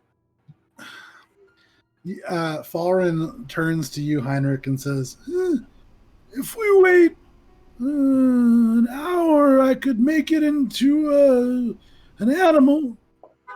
That is an excellent idea. I forgot. In his seemingly natural state that you had just turned him into and out of a pig. That's not a bad idea. Could you do it into something we could conceal in one of our pockets? I can make a slug. Okay. And would there be a way to... how long would that last for? An hour. And is that the length of this journey? No, it's a longer journey. It's 3 times that length. Okay. How long of the tunnel would that be? How long of this 3 hours would it take to transverse this bronze serpent? That's what I mean. Take 3 hours to go the 3 length hours of in distance. there. Which means you'd have to cast it 3 times. No, I can't cast it 3 times. I used 2. Well, what if we took a shorter way when it's a slug? True. You mentioned the sewers. It's the waste way. Not a sewer. It's different. I don't know where you're from, but this is a vertical place. Use gravity to its best ability. Shoot from the Dawnfather ziggurat immediately and just kind of describe it. Oh, like that thing? No. Like a poop shoot. It's a shoot for poop. It's access tunnels that way about 20 minutes, and then you could maybe fashion some kind of sledding thing, but there's poop. Can you turn the poop into slugs? I don't want you to, but I just want to know. I don't think so. I've never tried, but my research wouldn't suggest it. Okay. I could turn some of the poop maybe into rock. I don't know. That's okay. Disgusting. Oh, okay. Is it up or down if we were to take this poop shoot? Gravity! It goes down! I kind of understand question that, is but that? that's the direction to Yeah, the do you poop up? catacombs? Yes, it's on the bottom of the Ring of Silver. Okay, so we would be going down. Yes, that's how Okay. gravity works. I understand that part. I just wasn't sure if we would need to climb back up or not, where this catacombs area, this hideout, this ultimate goal that we can't forget about and must focus on and try to achieve. Kind of glancing at everyone. What are you trying to do? Trying to fight a told dragon? We're trying to kill the dragon. I don't know. You don't need We're to not walk around. necessarily You trying need to kill somebody the dragon. who can move quicker.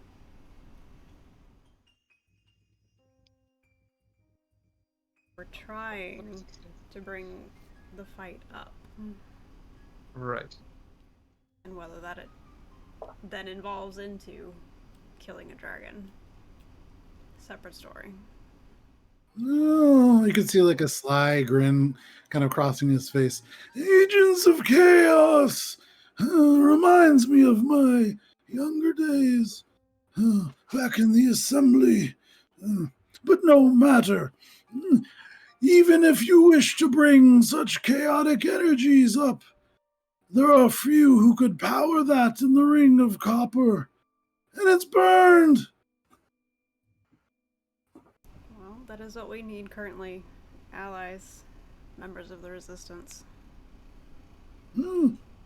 And just Oh. numbers.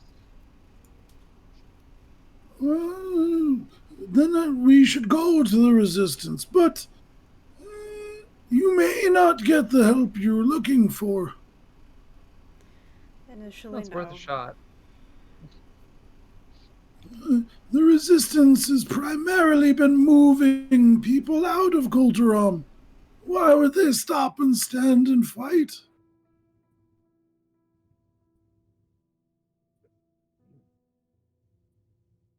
You're not really ahead. selling it to me, so I'm not sure how you intend to sell it to them.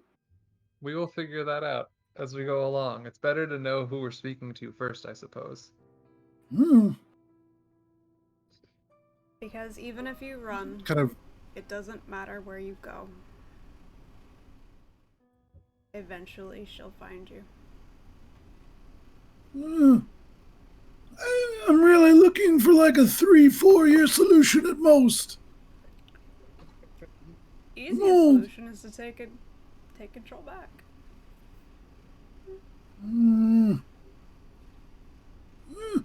You can try, but I'm just telling you not to get your hopes up.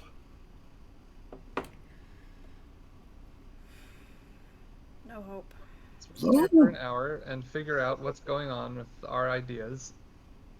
Come up with something, and then in an hour we will depart to this poop shoot and meet them. We're doing the poop shoot. It's the I fastest don't want way. to take the poop shoot. I don't want to take the poop shoot. Okay. I don't want to take the poop shoot either. It's just direct. Why do you want the poop You shoot? could take the Fine. poop shoot. Let's take the Yeah, lift. we'll meet you there. Let's take the lift Let's then. not How take the about lift. that? That's too visible. It's easier on my bones. I'm just gonna have the golem take me down. What? You do that, Gunter. The rest of us will go a different way. It actually help solve the problem of how to get it down. If you just jump all the way and destroy your way down. I thought we were trying to start a ruckus up here. I'm not trying to go down and then get stuck down there. And poop. I'm not going on the poop shoot. We're not going down to get stuck. We're going down to find help. Yeah, so I'm not gonna raise a ruckus on my way down. Your golem's gonna raise a ruckus no matter what it does. How do you know that? If we're waiting, I can make it a slug or a mouse. We heard you the first time. Out of curiosity, Joe, though, with a 15, do I find any pulley wagon? So looking around, you don't find any pulley wagons, but what you do find is kind of off and in what is like a little alcove in that kind of the very first room that you guys came into, where the wall had been destroyed for them to access it, where I believe actually Heinrich, you found a candle. There is like a little bit of an alcove amongst the ruins, and in there's a barrel of what look like dowels, large kind of wooden rods. And with a 15, you kind of look at them and realize probably to move heavy things, they'd place them in a row and kind of move things and then take the end one and almost treat it like a conveyor belt. It seems to be the method for moving large things here. Not the most efficient, but noted. And I will tell people, I found something. It's not the most efficient, but please note it. And we do. You hear Helia just say, "That's oddly specific," but and she kind of turns and notes these dowels. So, an hour passes. If you choose to take that hour, is there anything that you guys want to do with that time? Yeah. I'm gonna just talk to Falren. I'm gonna ask one of my daily questions in the book. Okay. You can either message me that privately if you don't want it answered publicly, or you could just ask it and I'll answer it for you. I think it's okay to ask it publicly. This one is Sure. a personal, private thing. It's more, if you're able to see me and know my cause, where, if anywhere, is there help to bring this attempt to cause a distraction to the top? Are there any people who would be able to help in that cause, I guess? You write the celestial wording out into this book that you were given by whatever patron you currently serve that is in itself in service to Helm. And as the symbols sink into the page, they reemerge reformed into words. And they read, for aid that you seek, Uriel's watch meets the resistance. Leads, you said?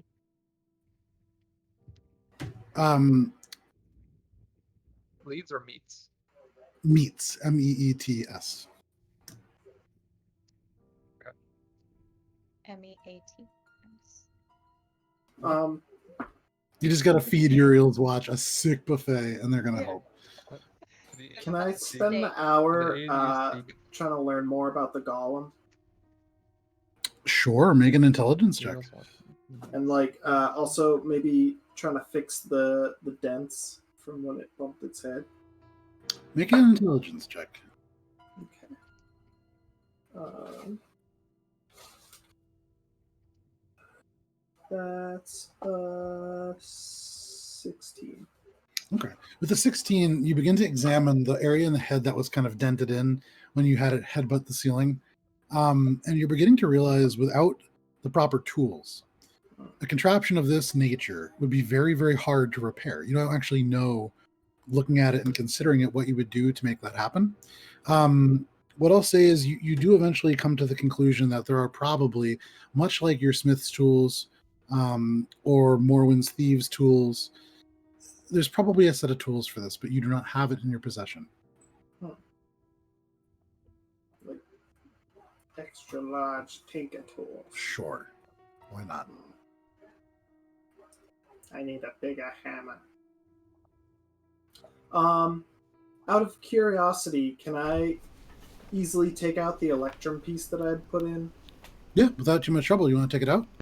I want to like spend the hour seeing what the other materials does. Sure.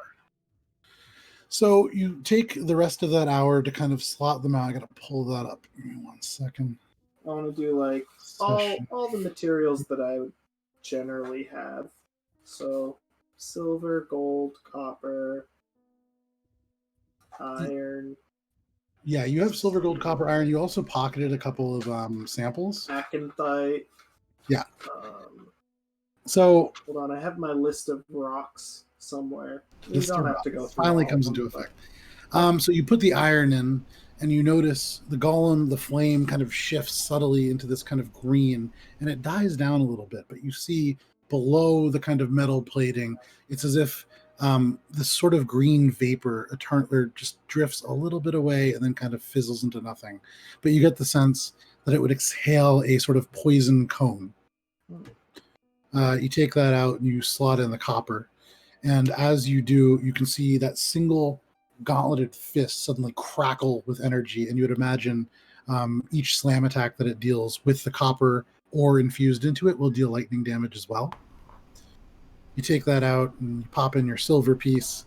And even as you do so, there is this sort of blowback. You feel almost like when you hold a magnet near a magnet. And you recognize that this would probably reflect magic in some way. You take that out, and it pains you to do it, but you put a gold piece in there. And as you do, the creature's entire face, this little fire that had kind of died down before, flares to life with this brilliant, almost radiance. And you would imagine it hits the wall and lights up the entirety of the hallway.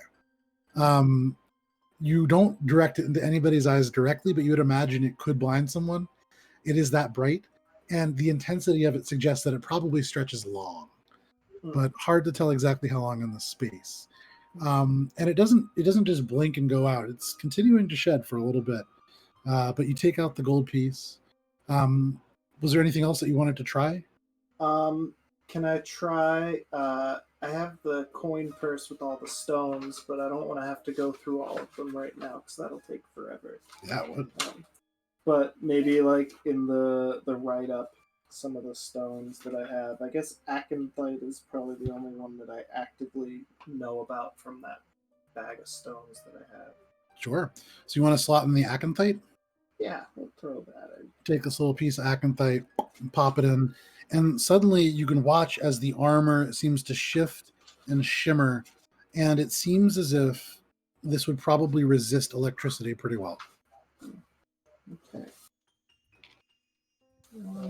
Can I try putting Candles? Oh, sorry. 2 I don't know in if at you're talking once? Yeah. Which two are you putting in? I want to put in the acanthite. I'll keep it in, and then I want to try to put in the gold as well. Okay. So you have the acanthite in already. You take out the piece of gold, and for anybody watching, you can see the gears in Gunter's head turn before he drops the gold in. Go ahead, Gunter, and for me, make a dexterity saving throw. Oh shit! Feedback. Did you put 2 things in at the same time? It Yep. did. Yeah, 14. Oh, no. 14. Okay. Gunter. First, this light erupts. It's this brilliant, radiant energy, but there's this tinge of green, and as it strikes you, you feel ill. First of all, you are blinded for the next minute, and then additionally, give me a second here. You take, whoa, guys. Oh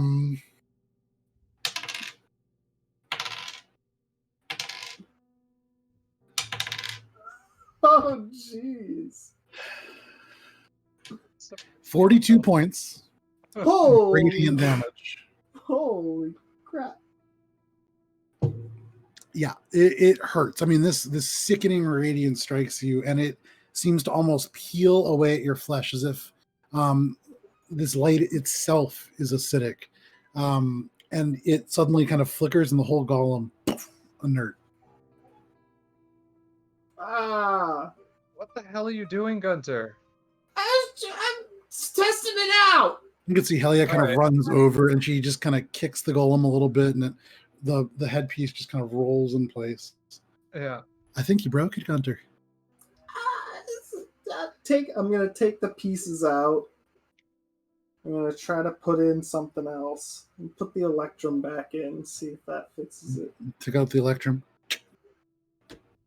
Stays inert. Cool. You fucked up our plan.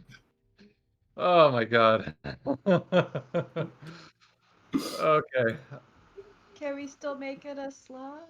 No. I'll take care of this. And Fallen walks over. And you can see he kind of reaches into this little pouch, and he pulls out these 2 stones that, Gunter, you've actually seen fairly frequently because they're used often in some of the rituals for Cord. These are lodestones. And he takes them and he holds them over the golem, and he just goes, get better. And he just taps them together, and you watch as he casts mending. Little bits kind of back up, and it doesn't seem to do much, if anything. I tried, and he tucks the stones away. Aww. Is it possible that I could try healing it and see if that does anything? If you want, yeah. Yeah. I'll just use like a D6 to see if it was just knocked out. If that's a thing. Okay. This thing can be done. As you expand that D6, it seems as if it does not work. I would say you gather, even if this creature was in its functional state, it would still not work. It is a construct. Gotcha. I figured, but okay, noted. All right. Cool. My Now bad. we evaluate everything. I still think the guard is, or the resistance is the best way to go, and I think Gunter, you should throw yourself down the poop chute first. Shoot. I want to go down that poop chute. You earned it, my friend. It's not my fault. It's your fault. Helia puts a hand on your shoulder, Gunter, and just Your says, care, and you did that. So yourself. I was just trying to help. Helia taps you on the shoulder, kind of in a comforting gesture, Gunter, and she says, it's okay, Gunter. Everybody's scared the first time they go down the poop chute, but it's not that bad. It's not. I'm scared. I don't want. It's Yes, it's poop. Have you read the whole manual? Is there nothing about repairs? I think I'll take that from Gunter if he starts I'm- reading it. If he doesn't, I'm just gonna try to grab it from him. Okay, make opposing athletics checks. Why not? This is how you. I've This already- is literally I've how already you read guys share through it. stuff. I feel like if you guys had like a Thanksgiving, like a finger gang Oh, God. Thanksgiving, pass the mashed potatoes. Ah. So it's only strength for it, not just like try to quickly grab it before you can do it. I would say, given all of your guys' history, I mean, Gunter, yeah. I'll keep it. It's a 15. Haha! Mine was an 18 plus 2. Wait, straight saving? Has it been an hour? Athletics. It has been an hour, yes. So everybody Cool. can mark off a short rest. All right, well, let's leave this thing behind. And Falren, if you could please lead us to this most direct route. Fallen! Yes, I said Falren, yes. Yeah, come on. And you can see he takes this like cursed sword and he's now kind of using it almost as a cane with his one hand. So every now and then you're just kind of hearing like as the sheath hits the stone itself. But he gets out to the door and turns around. Try to be quiet. Turns back and you can see he ducks and goes underneath the wall and into the smoke beyond. And because it is 10:15. Oh, Allie. No, I'm confused. So is the golem like, is it just like sitting there? It's kaput. It's 4 pieces currently. It is the headpiece, the chest piece, a large iron gauntlet, and the wristband. Is like reading the thing still in it? Like the first thing that we put in it to even like activate it in the first. No, you guys have removed that, so all the pieces are out of it now. As I'm Did you try plugging it? Yeah. Turn it off and on again? Yeah, Gunter tried it. As I'm leaving, I'm like, we can leave its pieces here. I'm not bringing them. I don't want to bother bringing them. If we can figure out a way to turn it back on or meet someone who can fix it, we'll bring them back here. But let's just move. Taking a piece. Is there a light piece? No. You could take the little wristband if you want. Yeah. Yeah, because if someone does figure out how to put it together, that's on our side. I don't want them to have all the pieces. That's a good point. Okay. Morwen, that is smart. I agree. That's a good move. Hellion nods, kind of impressed. Good thinking, Marwin. But because it is 10:17, and we're going to take a break because I also have to use the bathroom. So we will be back in 13 minutes. We'll see you at 10:30. See you then. Good. Bye.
And howdy, folks. Welcome back to Adventures in Alberon. Thank you very much to those of you who stuck with us through the break.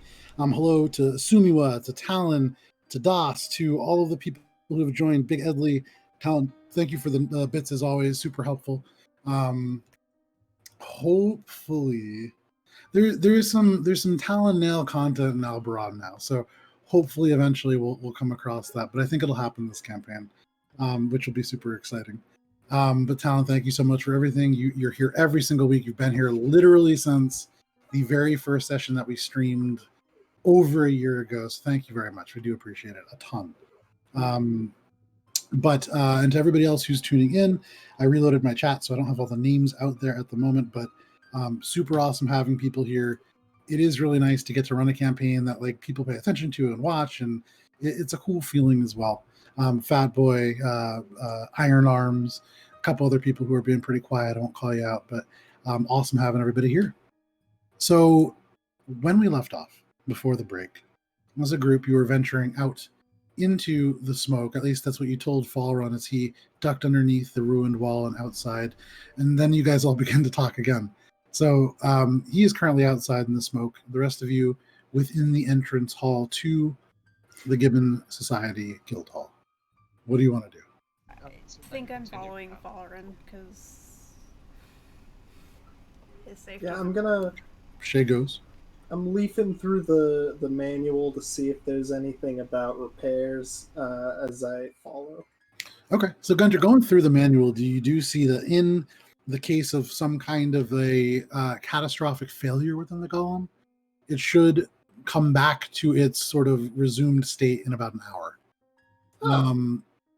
Any damage dealt to it in that kind of catastrophic failure will remain, but it will come back to its sort of active state. Oh, but it got mended, so it's probably fine. Yeah. All right, I'm gonna be like, oh hey, the golem should be good in about an hour. About a half an hour from where you guys are now. About a half an hour. Mostly good. Do we still want to leave it here? Yes. I'm gonna think like. Can we disguise it somehow? Is Can there a way to like bury it in the? When it reactivates, will it also reconnect to my thoughts and be able to come to where we are? I think. I'm wondering, like, and after looking through, and kind of what you've read through it, you would know that when the golem goes inactive, it unbinds from its previous master. Okay. So you would imagine whoever activates it will become the new owner or director of it. Piece from it. You know what? Maybe not, right? Morwen, you have a piece of it. Yeah. You have so the armband. It may not fully, right? From Gunter's reading through the journal, there's nothing mentioned about that, so hard to say. What if I hang back, wait for it to reactivate, and then I'll catch up with you? Because we probably shouldn't leave it here. It's gonna. Then it's like leaving a parked carriage wide open in the middle of town with all your valuables on it. I'm concerned about just leaving you alone. And how will we know for sure where they went? Send one of your Heinrich messages. Tell me where. All right now. Can't hear what you're saying. What'd you say? You gotta speak up, Heinrich. Nothing. You gotta speak up, son. I can't hear you. He's 287, so yeah, right now I can hear you okay. It only works for one voice, I guess. I gotta put it on now it's working for both, so I don't know. All right. Put it on a little dolly so you can twist it. Anyways, like a lazy Susan. Yeah. I figured I was outside with Falren since I didn't stop. I turned around and said, like, "Okay, let's go." You are outside with Falren, who is now kind of stopped, and you can see he's just kind of trying to glance back through at what's happening because nobody else has come out. And then Shay walks out. So currently it is Helia, Gunter, and Morwen within that hall still. So Gunter, what are you doing? Well, I I don't know if we should leave it. It's gonna reactivate, and then it's gonna be ripe for the pickings. Talia, what do you think? Well, more when you took a piece from it, yeah. Mm-hmm. So even if it does activate, which maybe it can't do, at least it won't be whole. Maybe we take one more piece, maybe just the head. How heavy's the head? I'm gonna go And hoist heft it it. up. It's about a dug worth of weight, maybe 45 to 50 pounds. All right. Yeah, you take the head. I'll take Doug. I'll swap. Pass him over to you. Me? You want me to Yeah. carry the head? How big? How heavy is it? About Well, 50 I mean, pounds. I guess you can carry Doug, but no. Wait, get Heinrich back here. He's got that backpack. Oh, Heinrich! You Heinrich. hear through the broken wall. And then Heinrich, come in here. We need to put some stuff in your bag. a second later, you hear, Heinrich, there's sort of an idea happening in here. Okay, what's this idea? We're gonna put the head in your bag. All right, well, give me a moment, and then I'll just go into one of the side rooms, and I'll just cross off a bunch of more stuff that was pretty much like keepsake story material. Sure, okay. So So there's you plenty of space, 'cause I'm not about go to off. processing And, with- yeah, I got you. You go off into the side room and you pull out a couple more things that you had Memories and originally. personal belongings. Yeah. I'll pull out the let's see here. What's something that we don't need that's gonna be like, oh yeah, remember that? How about the patchwork bear doll? Don't need that. Okay, you pull The- out this sort of ragged doll that you remembered having found. I want to say in Smuggler's Dug. Wait, are you yeah, around possibly. I think I would take out the us? I want the doll. I'm probably there. now disgusting fish, salted fish from when we were heading towards Stoneflow, or not Stoneflow. That's what So that you smells pull like. out this like leather bag, but even as you do, there's an element of like dried fats or something that crackle off the outside of it because it's soaked through the leather. And then kind of just you shake it and you hear crumbly bits on the inside. You can smell it from shaking it. You don't even need to open it to do that. I'm going to let's see, what's another good one? So think How about it. But in the meantime, All right, I'll just cross stuff off. sure. Yeah. Heinrich emerges, and if you want, you have enough space to, with the keepsakes removed, you have enough space to put the head in. All right, open it up for me. Heft it in. Okay, so Gunter, you pick it up, and Heinrich opens it, and it seems like it's going to be too small. But as you lower this thing in, it's as if the bag yawns open to incorporate the entirety of it. And as it drops down, you don't see the bag bulge. You don't see the bag get larger. It just goes in. Some bag you got. Can you put the rest in there? Nah, just kidding. I'm gonna go and try to push the other ones sort of in some inconspicuous places. Make a strength check. Make an athletics check, we'll say. Ooh, that's a 5. And if there's any sort of like carpet or draperies, I would definitely. Yeah, like that's kind of what I was thinking. Trying to like get it to. So Gunter, you blend try in. to move the body piece, but it's just too heavy for your old dwarven form. And so you go around and you begin to collect little elements of stone, and you go into the room that the kobolds ransack through. You pull bits of wood out of there. And in the end, I mean, it's very visible, but for somebody who comes in not looking for pieces of a golem, it looks like more rubble. Okay. Yeah. All right. That's about as good as I think we can get it. You guys turn to look at this pile of just rubble and little piece of stone just off. But it's I mean, it's very visible. It's just if you don't know it's a golem, you're not going to see it. Drag it into one of the other rooms, like the auction room. I thought that was the plan. I mean, it's a 300-pound piece. Hunter tried to do it, but he couldn't do it. It's all right. I'll help him out with that. And Okay, I kind of look at everyone else in the room, be like, a little help, please. Helia kind of kicks off the wall and goes over to help. Oh, come on, covering tracks. You're used to that, right? This isn't so much covering tracks as it is fixing a Gunter mistake, but yes. Hey, It's only gonna be an hour. I solved the problem because now we don't have to lug this thing around. So you're welcome. I'm literally just not. No. She kind of nods and just closes her mouth. And together, without even rolling, without too much trouble, you scrape this metal piece across the floor and into that sort of side room that you had originally encountered it in with the kobolds. Right. You have to like kick a kobold body out of the way and just kind of shove it in. Because that's where I was originally like saying that I was dumping my stuff, Yeah. like from the bag and all that crap. Oh. I think I'll pick up the doll as well and then just be like, cat toy in my mind. Cat toy. I'll bring it back for Morwin. Morwin, as Heinrich emerges from this, shoving this piece in with Gunter and Helia, he emerges holding this little, it looks like sort of like a bear. The constituent cloth, it's patchwork, and each is slightly different, but they're all shades of brown. There's slightly different textures. The nose is missing. It looks like it's been chewed away.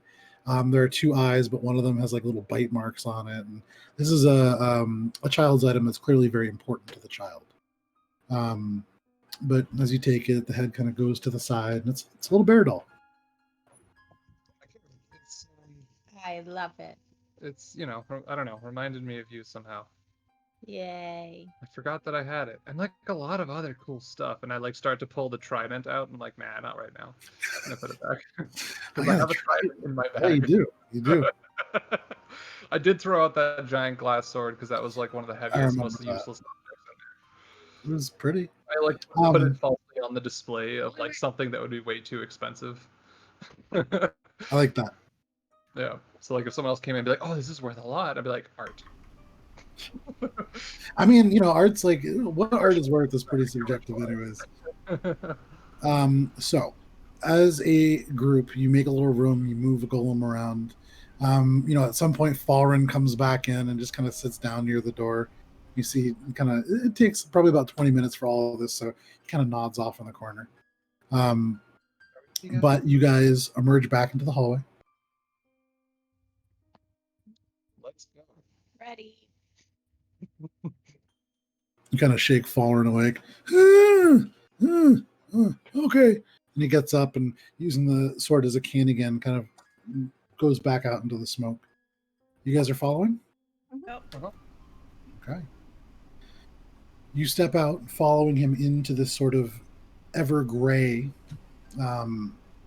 element that is the outside of the Market Aglo. And you begin to follow Falren, who is the slowest out of all of you. So your progress is pretty slow. But you guys wanted him to bring you to the Wasteway or the Bronze Serpent? I can't remember now. I don't want to go to Poop Shoot. Poop shoot. Okay. I don't care about poop shoot. I would do it. Shay, are you trying to poop shoot? I would prefer the serpent, but we'll No, deal let's with do what the we got. serpent. Fuck it. Let's do the serpent. Helia is just sort of like, well, for what it's worth, I vote for the Serpent as well. I'm not a fan. No, okay. So, to be clear, no one wants to go on the Poop Shoot. Let's go to the Serpent. Yes. Yeah. Okay, good. Yep. Look, we're all agreeing on something. It seems like an obvious choice. And he leads you in the direction of the Serpent. So you guys, in your journeys, he leads you kind of down to the right. And you guys go past again where you first emerged from that little, what was sort of a, as far as anybody knew, access to the sewers, but was in fact the pillar of stairs. And you guys begin to move towards what looks like a small set of stairs. You begin to walk, the area around you kind of crumbling. There are broken houses and shattered buildings. There's smoke hanging thick in the air. It stings your eyes and nostrils a little bit. And as you get towards the set of stairs, you realize they go down into almost like a miniature shelf. Probably only about 15 feet wide, but it stretches out. And at the bottom of it, you can see a huge golden serpent's mouth yawning open. It looks like a viper of some sort, crafted out of bronze. There is large, jagged scales that rise out behind the eyes. There are huge teeth, each about a foot long, descending in spikes from the top. The tunnel is about 10 feet wide, 18 feet tall, just tall enough to encompass this golem. You can see a Koltaram slab laid down on the floor, but this massive bronze statue curls around it, emanating out from that mouth, and you see it twists along what looks like a stone walkway that hugs the side of the wall, out and off the shelf that the Market Aglo sits on. From that vantage point, you'd imagine walking along this path, looking to your right, you'll just see smoke. And beyond that, an uncalculable fall from the vantage point that you guys are at. To the left is just the raw rock of the Koltaram mountain. And then above you, there is these sort of arches and twists of this serpent going back again and again over itself to create a loose sort of wall and ceiling structure. It doesn't close all the way. There are areas where, kind of looking to the left, you can see elements of the stone have worn away over time, and there are gaps, maybe a couple inches thick, where you can see down to the smoke below you. And then to the right, where the statue actually attaches to the walkway, there are areas large enough where you could just step through and fall off. This is probably not built for children, but you watch and it just hugs the side of the mountain. It seems straightforward enough. You guys want to do anything before you enter? Nope, not me. Okay. Order ourselves properly to guard the two old feeble dwarves. So if we're going in typical order, that is going to be Morwen, Heinrich. What are we going to do? You guys want it Gunter or Falren first? Probably Oh, Falren, I but feel like Falren makes most sense. Yeah. So the order that I have it, and you guys can correct me if I'm wrong: Morwen, Heinrich, Falren, Gunter, Helia, and then Shay. I get Seem good? Sounds right. Okay. This path, as you begin to progress down, it is 10 feet wide, and you can see that it was built to be 10 feet wide at its smallest points. Because of the way it twists along the natural rock, there are areas where it stretches out 15, 20 feet, but most of it's about 10 feet wide. Go ahead and Morwen, because you are leading this venture, make a perception check. Could I argue that because it's wide enough for two people to walk side by side, that we would both be up front and be like 2-2-2 maybe? Just If to you guys keep it want, a little yeah. closer? Or Sure. do we not want to do that? Buddy up.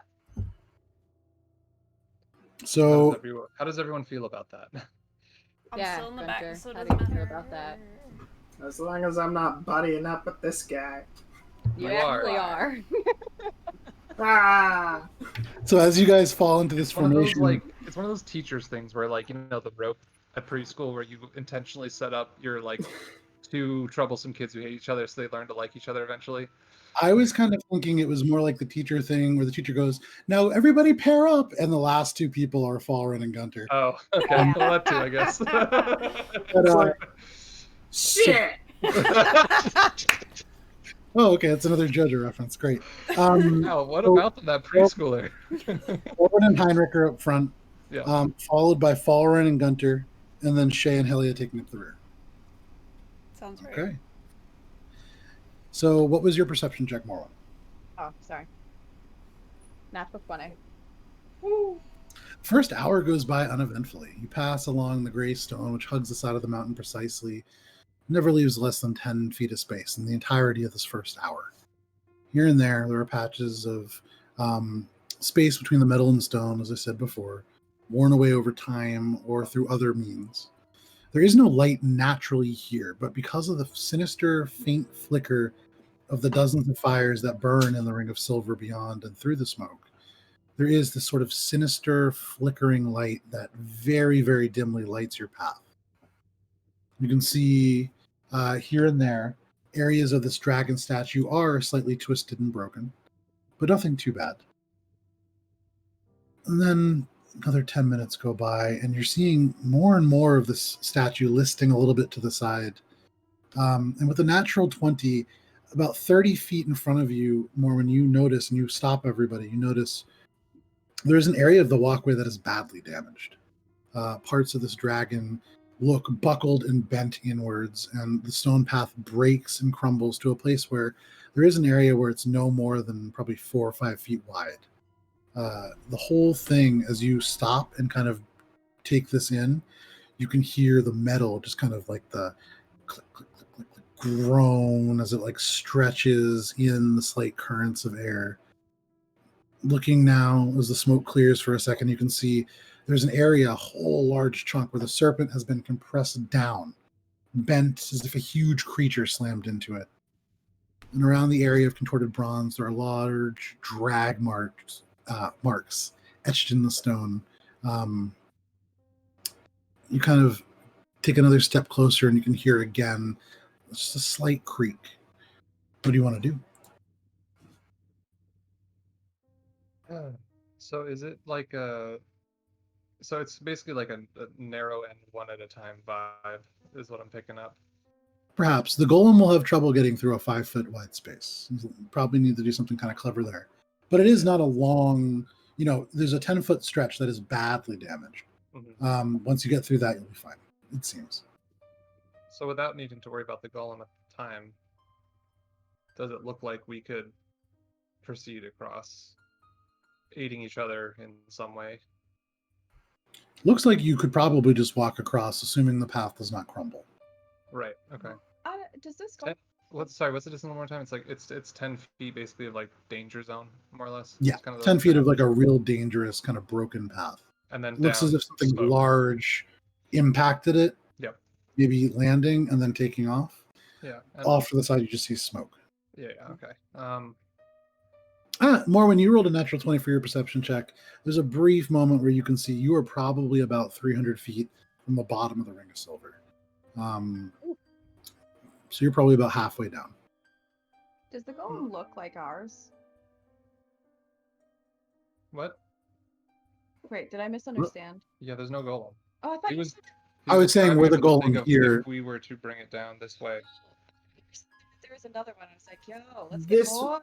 No, Okay, this I would get be the point where we would have Yeah. him turn it into a It's almost slug. good to scout ahead. Okay. You guys are like Pokemon trainers, but for golems. Yeah, Yeah. more or less. No, we're Which more like is Power a Rangers, Pokemon. I don't know. yeah. That's true. All right. Well, yeah. I explained. You know, So how you guys feeling about that? I mean, well, I know that you and Shay and probably Helia have no issue getting across. It's more, and we all look at the old ones. yeah. Speak for probably would- yourself. I'm going over. No. I put my hand out to stop him. I'm not letting him do this. Oh, I can manage myself. You have proven nothing but that to be incorrect lately. So But I'd like for us to all think this through. I don't want you to die, Gunter. It is out of compassion that I do not wish you to travel across this of your own volition. That's pretty nice.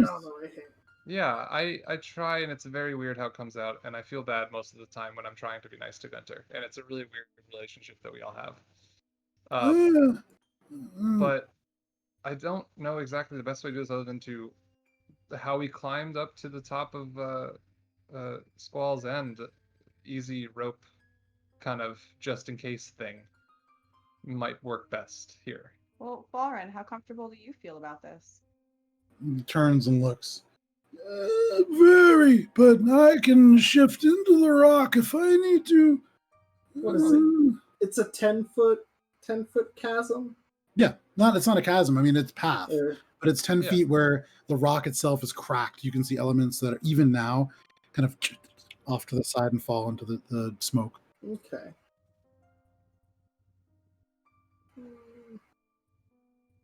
I mean, we can certainly I'll do some go dwarf last. tossing. Well, I'm trying to go. Okay, so we're. Can we throw the dwarfs? No. You look around at people are- Falren and Gunter. Falren just goes, a dwarf is not meant to be thrown. It was a joke. I have a suggestion, and let me know if you guys think this sucks. So I've got rope. We've got what are they called? Little Titans. Titans. What if we just tie one end here? Shay will use her like basically transporting like bloop to the other side to secure that end, and we'll just like kind of use the rope as extra security. You see now Falren's kind of looking across the thing, and he just says, "You could just walk." And he points, and you guys turn your attention. You can see Helia has crossed, and is now on the other side, just kind of waiting. Okay, then let's go. Word. Let's go single. I mean, let's One at a time. One at a time. And cautiously. One at a time, you I'll go cross. last. Heinrich taking up the rear. Shay, as you walk across, I mean, the stones don't shift. You're so light. Nothing seems to happen. Gunter, as you cross, there are elements of the stone that kind of crumble down. I was gonna jump. You want to jump? Yeah, go for it. Make an athletics check. I wanted to just try to jump the chasm. Well, what's your constitution? What's your constitution? No, sorry. What's your strength score? My strength score is 14. Ah, okay. Oh man, I don't remember off the top of my head how jumping works. I know, it's one of those weird, like, my just your Isn't it strength like score. Straight a jump is your foot strength per? score. You can jump 14 feet. Yeah, I can Yeah, jump 14 with a running feet. start. Easy peasy. Okay.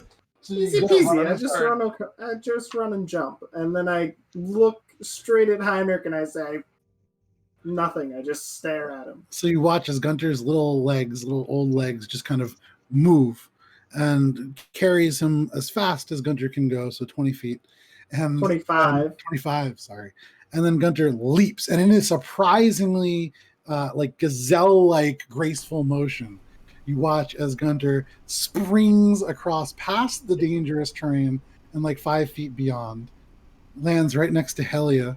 You see Helia kind of look you up and down. Not bad, old man. Falren kind of looks at you and then just kind of crosses over slowly. It takes him a little bit longer than everybody else. And then Heinrich, taking up the rear, you walk across without issue. You being the heaviest, there is this slight, like, as the metal kind of shifts a little bit, but without trouble, you do get to the other side. Are you guys continuing your 2x2 kind of procession? I think so. Okay. Mormon, go ahead and make a perception check. It's like, yeah, that's fine. And Matt's just like, no. All right, sorry. What'd you ask? Perception? Perception check, yeah. You're leading this little group. Well, me and Heinrich, I suppose, but even still, it's a 22. Okay. With a 22, walk another 20 minutes, 30 minutes, and then suddenly, with a 22, you hear below almost like cheering, and then you realize it's screams, very faint, probably 300 feet down. And you really focus in for a minute. You stop. Everybody kind of stops, and you listen. You hear the structure creak again, and then you smell faintly, maybe food cooking. And you look down, but through the smoke, hard to make out details. I think Gunter has some deja vu, but he can't quite place it. Sure. You guys continue to walk, unless you want to do anything.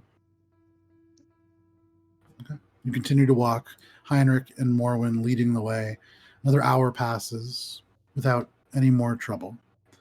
You begin walking again in your third hour. You begin to get to a point where you start to wonder how long this is going to take. And then suddenly from behind you hear, over there! And in front of you, what looks kind of like a walkway continuing, you realize is just sort of the light reflecting off the stone wall. There are steps, maybe 30 feet in front of you, short, stubbly, dwarf-made steps. You see they descend about 30 feet down. Another staircase, another 30 feet down, final staircase, and at the bottom, the path seems to crumble a little bit, but no matter. You are reemerging onto a shelf, much like the Market Aglo, although the buildings here a little taller. You can see well-structured. You have arrived within safe quarter, a formerly well-to-do section of the city. The outstretched golden mouth of the snake, slightly different. It is warped and disfigured, and you do see another 15 feet in front of you. A building has sort of collapsed, 3 stories, maybe an inn of some kind. You actually see a wooden sign turned around but hanging from a single chain in front. But this entire structure has slid and collapsed to the side such that rubble strews across the path. You can see elements of like the snake's fangs kind of twisted from where the structure hit part of it on the way down. It blocks your way fairly well, although looking at it now, the second floor is tilted at like a 30-degree angle, but I mean, you can see the floor. You can see, you know, drawers, mostly broken like sticks and bits of furniture have slid down and out and open in front of it. But there's like a 30-degree angle floor. You'd imagine you could probably make it through that way. Or you could try to scale it, kind of up to you. But without really looking through this structure, it's hard to make out much beyond. On and through, I guess. I don't want to be... I still remember the constant flying threat above, so inside's always better whenever it's an option. Sure. So you get to the sort of bent post with a single sign hanging from it, and you make your way, and you guys are it is a little bit narrower, parts of the building broken and kind of crushed together, so it is kind of one by one. You guys want to do your normal order? I'm in the back. Yeah. You got it. Morwen, you climb in first, and you can see this floor tilted down. There is a bed still bolted into the floor. You can see an element where there was sort of a fireplace, although the bricks have collapsed in. And so there is like a pretty good gap out, maybe about 2 feet wide, and you can see through this. Second here. You can see through this. There is the rest of what looks like safe quarter. These really, really almost think like the south end of Boston, these kind of big brownstones. Very similar in terms of how close together they are, how vertical they are. And also how well made. These are made out of sort of like reddish brown brick that is smaller than the traditional Colcheram slabs you guys have been seeing. But this seems like a pretty well-to-do neighborhood. You can see... make a perception check. 17. 17. You can see... most of these are residences. It seems to be largely a residential district. This seems to be maybe an inn of some kind for people who have traveled across the serpent path that you just took. And so there's not a lot in terms of like stores. You certainly don't see like a catacombs or a mortuary of some kind. You'd imagine further through, although you could ask Falren. You stop for a moment and you really kind of take it in. You don't see movement. You don't see anything shifting through the smoke. Seems as if for the moment anyways, you guys are alone. I guess I'll just cautiously keep... Okay. You pick your way through the ceiling here. The entire room that you're in right now is maybe like 15 feet by 18 feet. There's a little outlet built in for like a built-in closet, although that's empty. The door that does lead to the hallway, it's up this 30-degree incline, and then it seems to go around to the right because the door has been ripped away. The hinge is still kind of torn and hanging from the door frame itself. You can't see into that hallway, but you see it goes to the right. You could climb up to that. There seems to be a window on the right side that's facing the ground because of the way that the building's collapsed. You could attempt to climb through that and then maybe climb along the bottom. Or you could probably fit through that 2-foot gap in the wall. You could also go into the hallway. I think I'll probably go into the hallway, considering the whole company. So Sure. It is weird. I mean, climbing in this way, the floor is widely tilted, and so it's almost like an optical illusion. You're walking uphill to walk straight, but you get to the doorway. You have to kind of pull yourself up and through it because it is, again, it shifts into a little bit more of an angle as the hallway is rigid and stuck mostly together, but not too much trouble. You climb up and look, and you can see at the other end there is a doorway that had been smashed in, bits of it kind of laying across what is the floor, but at one point was the right-hand wall of this hallway. Through that, you can see very easy. You could just climb up and out, and that will lead you into safe quarter. Okay. So peering out the door, does it still seem like no one's there? You look Or out do I into the start to see smoke. some activity? So looking out from the doorway itself now, you can see beyond there is like an intersection. Um, it's hard because this is like a fairly large city and it is built in these strange half spherical shelves, so the roads don't always go straight and there's certainly not a grid. But you would imagine with some directions from somebody who lives here, you could probably pretty easily make it out. The roads are well intact here. The buildings have damage, but the roads are pretty good. Okay, I think oh, sorry. No, go ahead. I think I'm gonna chill and actually just suggest that Fallen leads the way because he knows people here and Experience should lead. I understand. And he kind of takes the cursed sword slash cane and hobbles his way up. It takes him a little bit to get out the door, but he does and kind of plops out into the safe quarter beyond.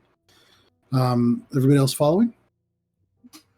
One by one, with varying degrees of difficulty, but for most of you, fairly easily, you climb through the ruined structure and out into safe quarter. You can see Fallen kind of look one way and then the other. You see that intersection over there? And you follow his finger, and you can see it seems to be sort of like a four-way intersection, these sort of townhouses on either corner.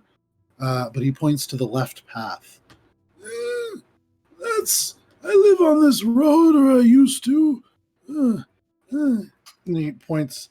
That's Pillsdown Lane, which goes to my neighborhood now, and the funeral parlor that we're headed towards. Keep your wits about you. And he begins to kind of amble in that direction. You guys doing anything? Keeping my wits about me. All right. Nice. Same. You all hold your wits close and you begin to follow him. You guys twist through the roads here and there, seeing whole sides of these townhouses just ripped open. You can see the rooms inside, furniture strewn about. Here and there, mounds of what look like clothing or perhaps corpses. From this distance, hard to tell. You end up getting to the end of this sort of road. You see little in the brick itself, spelled out in the bricks the way that Colteron typically does. It reads Pillsdown Lane in Dwarvish for you, Gunter. But you see, standing out amongst this kind of faint smoke, there is this glowing, almost ghostly white stone-painted building. The building itself seems to be made out of Colteron stone, but it's been painted white.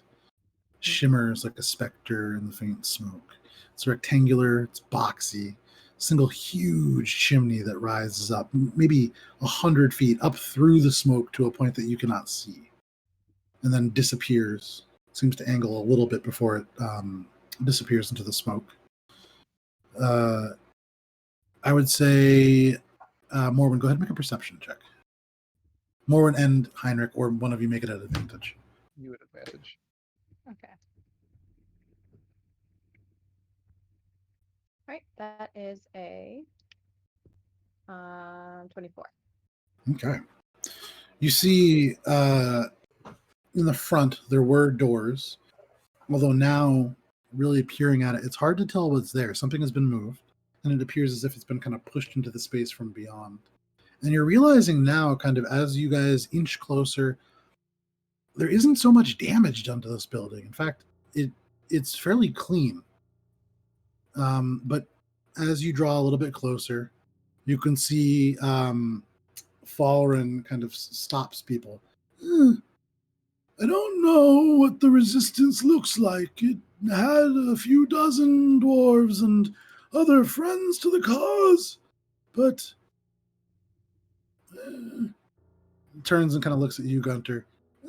They're a serious bunch, I hear, and we don't want to go starting any trouble. These are allies. We need their help. Oh, I understood. And he looks around at everybody, but he really focuses on you, Gunter. Pointedly so. Is it possible that... Actually, I'll just ask. I know this may seem a little random, but have you heard of an organization called Uriel's Watch? And he kind of thinks, um, whose watch? Muriel's watch. No, forget I said anything. It's okay. Oh, Muriel. I knew a Muriel once when I was a younger dwarf. Hair is Let's continue. I apologize. I don't like standing out in this open space. It seems a little dangerous. You make a good point. Good thinking, son. And he kind of begins to progress towards this funeral parlor. You guys go to this He was first your sort of. dad? What? I said, I didn't know he was your dad. Yes, Marvin. Wow. Should have said that earlier. Clearly, you Yeah, know, I have tieflings come from finally dwarves. completed my life goal of finding my estranged father and have shown no emotion whatsoever. I mean, it was seamless. It just happened so naturally, you know? Yeah, exactly. As you reach this sort of pushed-in thing, you realize this is a huge iron table. Elements on it, there's like a drain right in the middle that's been blocked. This is probably used post-mortem to prepare bodies. And probably bodies, it's designed to accommodate bodies larger than a dwarf's. But currently it is blocking the door. You can see Falren kind of walks up to it and pushes his hand against it. It's not stone. I can't move it. Let's try to move it ourselves, I suppose. Hmm. I don't know. Is anyone? I'm like up front, already trying to like grab onto it. Be like, can anyone give me a hand here? I have a paw. You see Falren like rolls up the one sleeve to the one arm he does have. No. It's okay. Don't worry. We got this. We need to work as a team. And he goes up and with everybody's help, including Falren's. And you would actually feel who has Doug right now? I think do, Gunter right? does. Yeah. So Gunter, are you helping as well? Yeah. As you kind of go in and start to push from your shoulder, Doug kind of grunts and moves around. And then you see Doug's two little front paws go up and he doesn't push, but he's like taking the same position that everybody else is taking. And you guys push him with a mighty heave. Could I have everybody make an athletics check, please? Natural 20. Nice. That cancels out hell yeah. That's Flat that's 16, not sorry. good. 16, natural 20. Gunter? 5. 9. Oh, sorry. 9 and then a 5. Okay. The natural I don't 20 think we're cancels out getting hell yeah. Da-da-da. I will Roll for say, Doug. Matt, go ahead and roll a d20 for me. For Doug Doug, gets a 19. Doug got an 18. You really needed a natural 20 for any kind of help from Doug, but you push and you think that Doug is helping. You know, Gunter perceives that happening. That's your truth. But there is a slight as it kind of twists a little bit, and you do gain maybe about 4 inches of space. This is a heavy table, but in that 4 inches of space, it casts just a little bit of light from the faint fires burning around you, and you can see into the space a little bit. Primarily, directly in front of you, there are iron dwarvish runes on the wall that do read "The Endless Rest." This sort of antechamber that leads into, or that this doorway leads into, is sort of like a. It's fairly small. It's like a little boxy room. There is like a door to the left and a door to the right. The one on the left is large and iron. The one to the right is actually just like an empty doorway, not a door itself. There is nothing directly in front of you. It is just kind of the flat wall with those runes on it. What do you want to do? I mean, I can't fit through there. take a direction, I guess. Which way seems friendliest?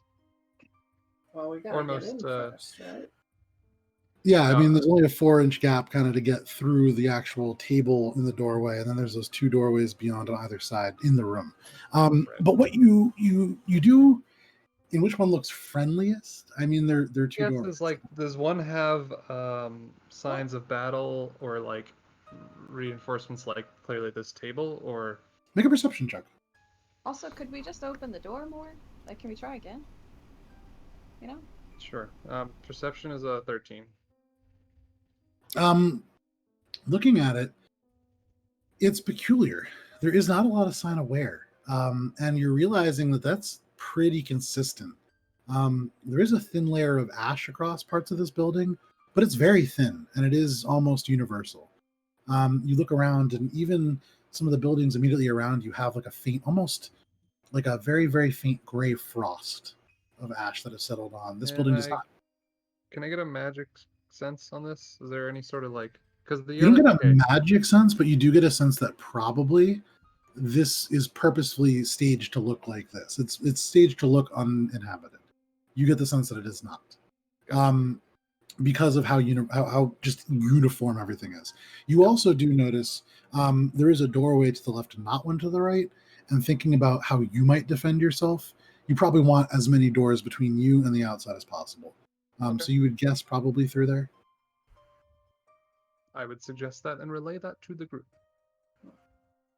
Okay.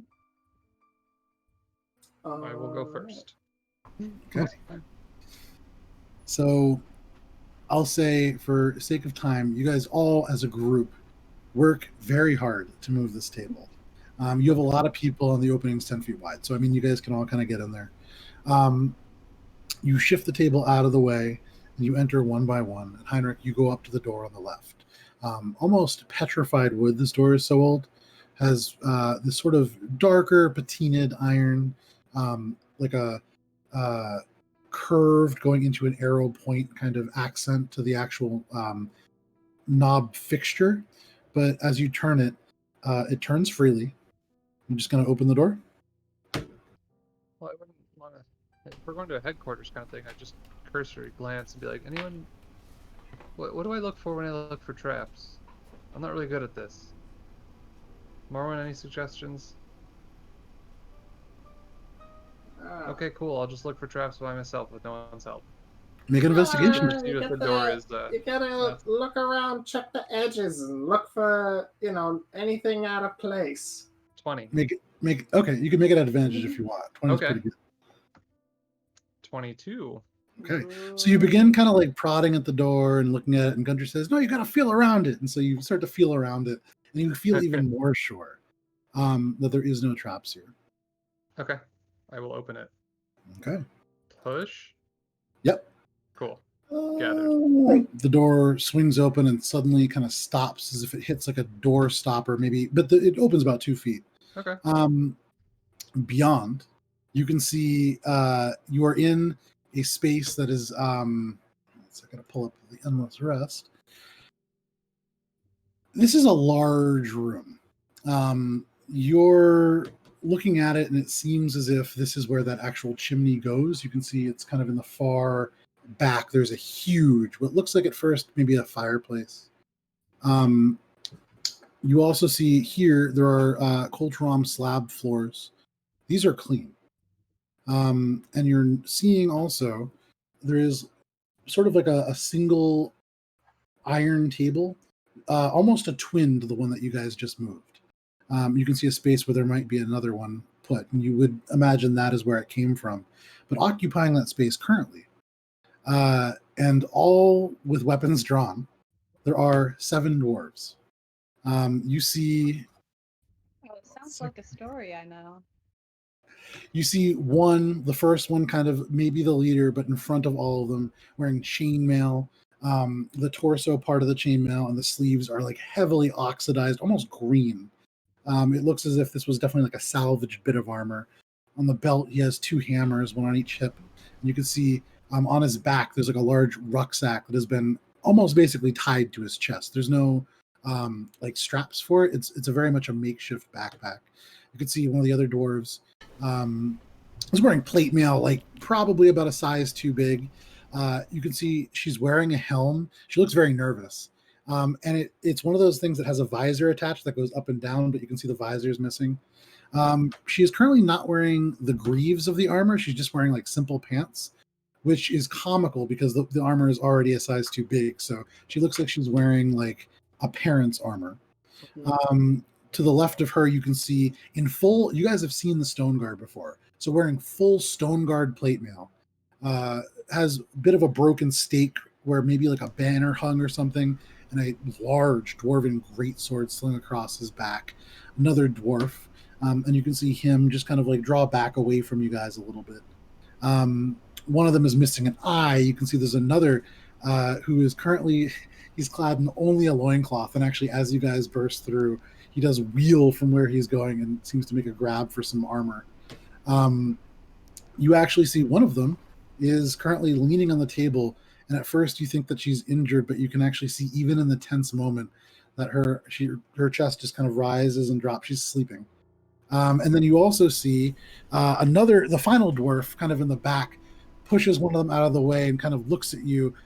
Mohawk, piercings on his scalp that go back in little rings with thin leather cords that run around them, almost like a leather sort of halo almost. But there's this brief moment where all that you hear is steel being drawn and then silence before the one in front, or the one actually in the very back with that mohawk kind of shoves his way up to the front. You can see he is holding a short sword and the handle of a shield with most of a shield attached to it. I mean, parts of it are burnt and broken in. As a group, this group of dwarves just looks rough. Yeah. But he comes up and he just kind of points the sword. I would say, given it how you guys entered it, you, Heinrich. What's your business here? Hey, well, I mean, no trouble. Points it at you, points it over at Morwen, kind of turns and sees Gunter and points it at Gunter. Yeah. Hey, I'm gonna push up. I'm gonna get behind Fallen and like push him up front. yeah, he Like, brought "Up us here. buddies. You see Fallen kind Come of in go peace." over. You see there's not a lot of recognition amongst the dwarves, with the exception being the one that you guys kind of saw up at the front with that oxidized chainmail. And he steps up now and kind of goes, the Hillsbane, he brought you here. Yeah. You turn, you can hear one of the other ones just go, that's Hillsbane? And there's like a little bit of whispering going on. But then you see him go, well, I think we can all just kind of agree. We got off on the wrong foot here, yeah? Just put your arms down. You can see there's like hesitation on the other side. Anybody saying anything? Stop. No, like, well, okay, sorry. Really, apologies to have barged in like this. Our recent acquaintance here, we stumbled across holding his own up at the Gibbons Society auction hall, I think. We're here to help you guys out. It's not my own auction hall. I just Not work yours. there. Yes, the Gibbons Hall Society, though. Building thing. Anyways, and there was a bit of trouble and managed to bring him here, I suppose. But we are here, unfortunately, to look for help. There's like brief exchange of glances amongst them all, and you see the one in front go, oh, okay, well, now that's a really great story and all, but can we just, Anief, can you just go take a look there now? And you can see the one who's missing an eye, currently patched up in bloody rags. She's wearing iron plate mail, although the gauntlets don't match, and the chest armor, you can see very visibly there's 3 puncture holes that have recently been fixed. But she kind of just walks up. You can see as she's called upon, she just, all right, let's take a look. And she goes over and she walks up to you, Heinrich, and she puts her hands on your face. Do you do anything? I'd back up and be like, well, okay, what do you... I'll What'd go you do? along Wait, then just tell me what you're doing first. Puts her hands on her hips. When you stand up like that, I can't reach you. I'm short. Why are you trying to reach my face? Please. I'm trying to see if you're tired. Oh, of course not. And I would just lean down and just like. Oh, everyone's tired. Kind of looks and she stretches out the corners of your eyes. He's okay. And kind of pushes you back a little bit. Kind of looks at all of you guys and has to really stop at you, Gunter. And as he looks, your eyes kind of drift off in different directions. But he kind of she shakes her head. No, sniffs one of you. I think they're okay. She kind of takes a step back. I would say, given how all of you look, probably Heinrich. But I she think backs Heinrich up. and Shay are probably the best smelling, not gonna lie. There's no think about that. Yeah, 100%. 100%. It's. I have very herbaceous things in my bag. I would say it's Go ahead, probably fly. definitely Heinrich, then Shay, then Morwen, then literally almost every character in Adventures in Alberon, and then Gunter. I to my pants a lot. Yeah, man. Yeah, Morwen poops her pants pretty consistently. But also canonically, she empties it at least. Gunter goes in the ocean fairly often. When there's an ocean. Until recently. You guys haven't been they near just- an ocean in 3 They weeks. just float away, and we all say goodbye. Anyways, she steps away. Yeah, I think they're okay. And just kind of rejoins her group. You can see now they kind of they all sheathe their weapons, and they kind of look around. You can see one of them, the one that had asked about this being Hillsbane, kind of walks up. Poor eye contact. This is the one wearing the full stone guard plate now. Almost looks almost like ceramic because of the way the metal has been worked, so it's non-reflective. Looks kind of like stone, the stone guard. But goes up and just starts kind of talking very quietly to Falren. While they're having an aside, do you guys wish to do anything? Eavesdrop. Have our own aside and be like, "What is this? The resistance? Is this what we were looking to gather? I guess it's numbers, but." You kind of look around at 7 real hobbly-looking dwarves. They all appear to be recently injured.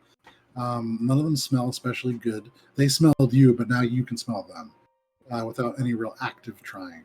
It's still 7 members more than we were. Yeah, and they seemed Right. a little. Oh, well, Strong and heart. the dwarf walks over to you now. Very sorry again, but this is sort of a secret base of operations, and when people just walk in like that, it gives us a bit of a nerve, But Anniev tells me that you guys are all sleeping just fine, and you don't smell like the bomb, so probably now you're not working for Kindscale here. The But bomb? yeah, it's like a salve. You know a salve, yeah? Oh, the eye stuff. I mean, you don't put it in your How eye. many That would people hurt. who work for Kindscale have it? Isn't it just made in general, or does she make it and give it? Oh, she makes it. She has the stew kitchens down in the ring of copper, piping it out pretty regularly. But I don't know that anybody else knows the constituent formula for it. But it's an interesting idea. But none of you have it on you, so I'm going to assume you're here for shelter. You don't look like the typical people who wander by. No, we're here to kill the dragon. Like a literal dragon. You're talking about like Kindscale. Yeah, like the dragon here. We're here to help you liberate your city. Well, now those two things might be one and the same, but That's what I'm saying. you do understand the logistics of killing a dragon. Yes. You Yes. live to be 287. You've Fortunately, seen a dragon. I don't too. think we do, and that's why we're looking for help. I'll speak for yourself. Well, then, please help lay a plan. Well, it's been What a we while, need- but I. Well, wait just a minute now. You said you've seen a dragon before, but there hasn't been a dragon in almost 3 centuries. And you Yeah. said you're 287, but I can't help but wonder. We've never seen a dragon up these parts. Not around here. Oh, I'm sure you've seen It's, her. it's a long story. There's some other time. Well, okay, but We've got a current dragon to deal with.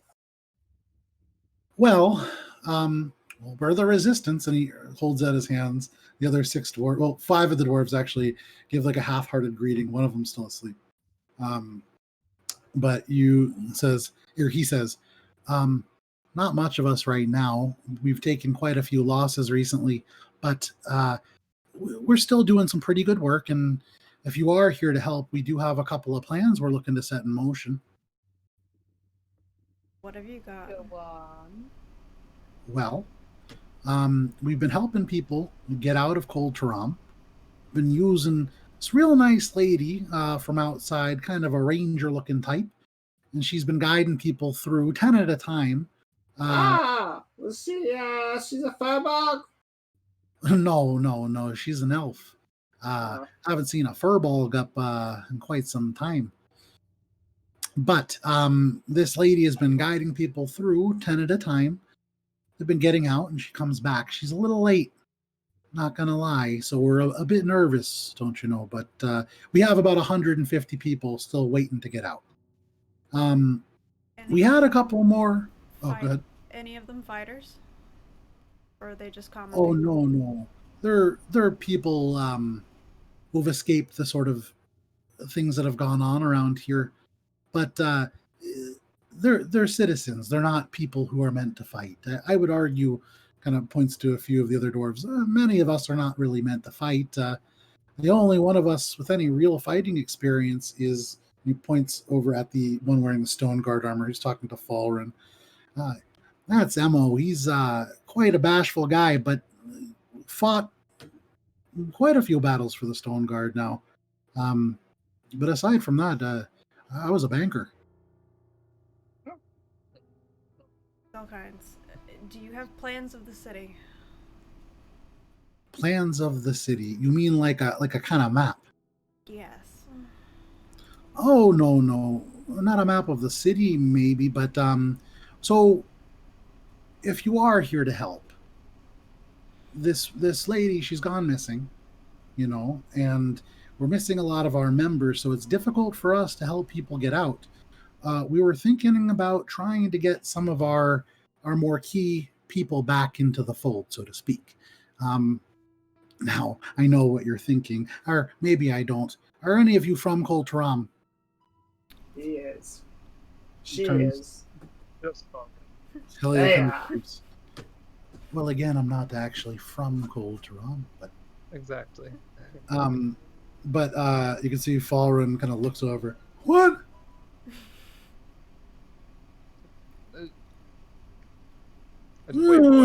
He turns back, but he turns and says, "Well, now, you may not know this about Kol Taram, but there is only one prison here, and it is where we've had somebody looking for quite some time.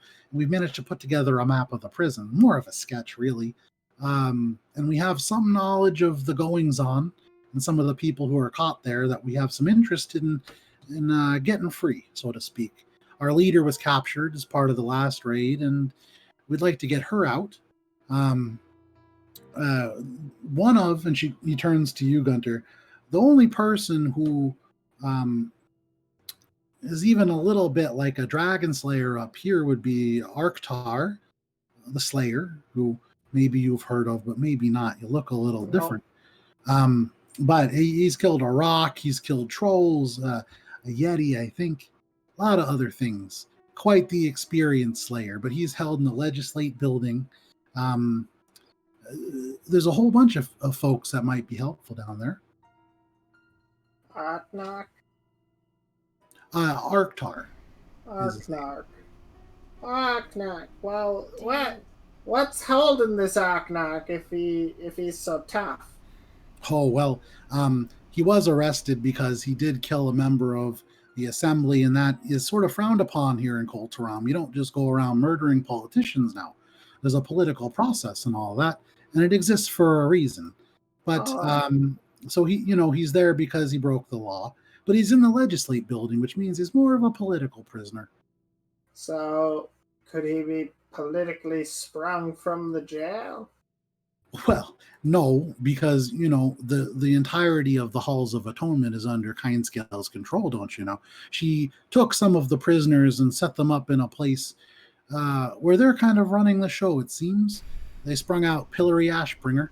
And looks around. You can see So wait. the dwarves kind of look over at that. The Assembly is working with Kindscale?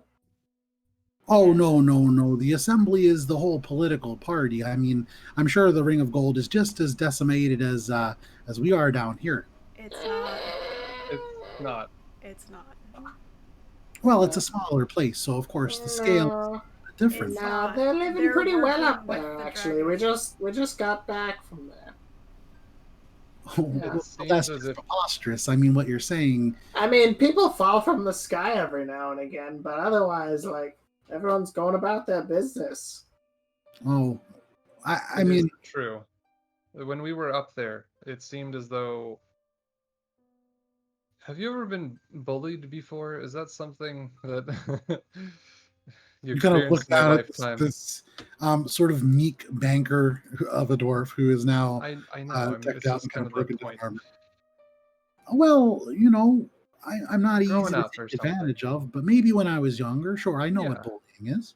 Well, it seems like that, but 100-fold between the way that they go about their lives and Kindscale kind of lords over them. It's something like a tenuous agreement or something where she keeps them safe because she could easily destroy them Make a at the persuasion same check. time.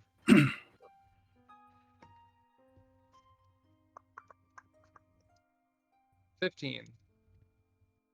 Well, no. I mean, I think they're kind of a bunch of assholes up there, don't get me wrong, but the Assembly keeps people safe. It's what keeps Culturam running. Is it running now? They are people, and I think that's the extent of it that they are trying to keep safe. That and whatever outpouring of resources that can keep them alive is probably about the extent of it. He turns to you, Shay. Well, no, because of the siege, So that's why I think there must be. I don't know how much you know about this dragon, but she's able to manipulate your dreams and your nightmares. Maybe you just dreamed it. And if I told you that the city up top is running under her influence, Is there a question part here? would you believe me? Oh, there it is.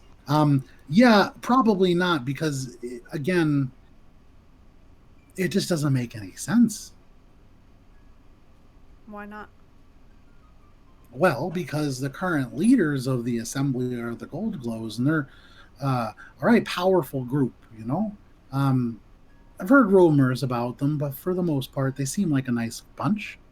And I don't think they would let anything happen. When the Ashbringers tried to rise up, they were the ones who put them down. Does And that mean I that don't they're know. immune to a dragon? Does that mean that they would stand up for you when a dragon offers them clemency? Well, I just don't really think that Kindscale would do such a thing. I mean, what would it benefit her? She could just destroy all of us. She kind of has. I mean, Yes, I- it's easier to decimate all of you when she has a hold at the top. Shay, make a perception or a persuasion check. Sorry, or intimidation. Really up to you, because you kind of go either way. It's all the same. That's a 16.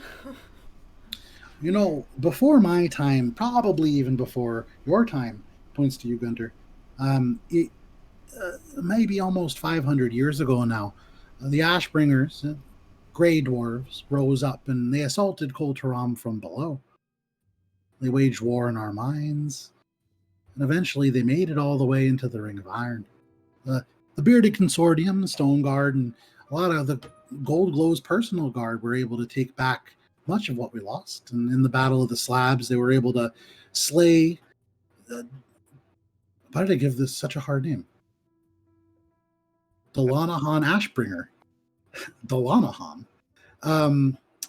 Where Delanahan Ashbringer, the leader of the uprising, was slain. And from there, for about 4 years, the Gold Glows went on the offensive, and they torched much of the Grey Dwarf city of Yolstanod and killed most of the Ashbringers. I think there's only 2 left. And they're down in the Halls of Atonement, as it were. You're basing your But they're entire in the bad heart. perception of this off of battle against dwarves. Well, Grey Dwarves are not dwarves now. I mean, you have your mountain dwarves. We live here in Kol Taram, and there's a few over in Stoneflow, although weird bunch those. Not real proper dwarves. They rely on water instead of stone. If I could take you up and you could see the state of the gold ring, would one of you go with me? And turns back and kind of surveys this group of mishappen warriors. Well, now, regardless of what the gold ring is like, and I think, you have your perceptions, and that's real nice now, but you still are looking for allies to fight against Kindscale, and I don't think you'll find any in the Ring of Gold, even if it is magical and full of angels and whatever it is that you saw up there. But the Halls of Atonement have real help. And this elf woman that you spoke of, just Oh, to yeah. realign with all of these notes that you've been providing us, could you describe her? Oh, yeah, sure. Sort of blondish hair, long, goes down to about her mid-back, so I could wrap it around my head like 4 times. Right. Personality and garb is more what I'm kind of curious about. quiet and a little bit serious. But she wore kind of like a cloak, kind of foresty colored. Armor is all leather, but pretty nice. I haven't seen that kind of design in a long time. Seems to have come from the Northlands, which is hard to believe, but someone her age. Although with elves, it's kind of hard to tell. They're a tricky bunch. Message to Shay and be like, that's the Uriel's watch. Are you saying that to Shay? Using message. Okay. Like, that's Uriel's watch. That is potentially substantial help. Potentially. Although it does lead us out of the city. Again, we're not looking sounds to get out. like we need a good old-fashioned jailbreak. Well, yeah. So, and sorry, I don't know any of your names. I've introduced myself, but it seems as if we have some common interests. So maybe the name is Heinrich. Is Heinrich, you said? Correct. Okay, so we got a Heinrich. I'm Turns into Morwen. a Morwen. This is Doug. I Looks gesture at to the wombat. Gunter, just like generally. Okay. Okay, that's a strange name, but Doug. Shay. And Shay. Well, let me introduce you to the whole resistance here. And he turns and points to each of them in turn. So I'm Mador, as I said. Pleasure to meet you. And we have Garada over here, and you can see the woman in that too large plate mail without the plate mail pants on. Just kind of gives a shy wave. This over here is Emo. I told you about him.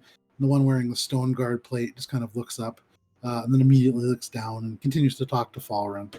And Aniav is the kind of grump that looked you up and down. She's got the best eyes out of all of us. And you look over and she's currently missing one.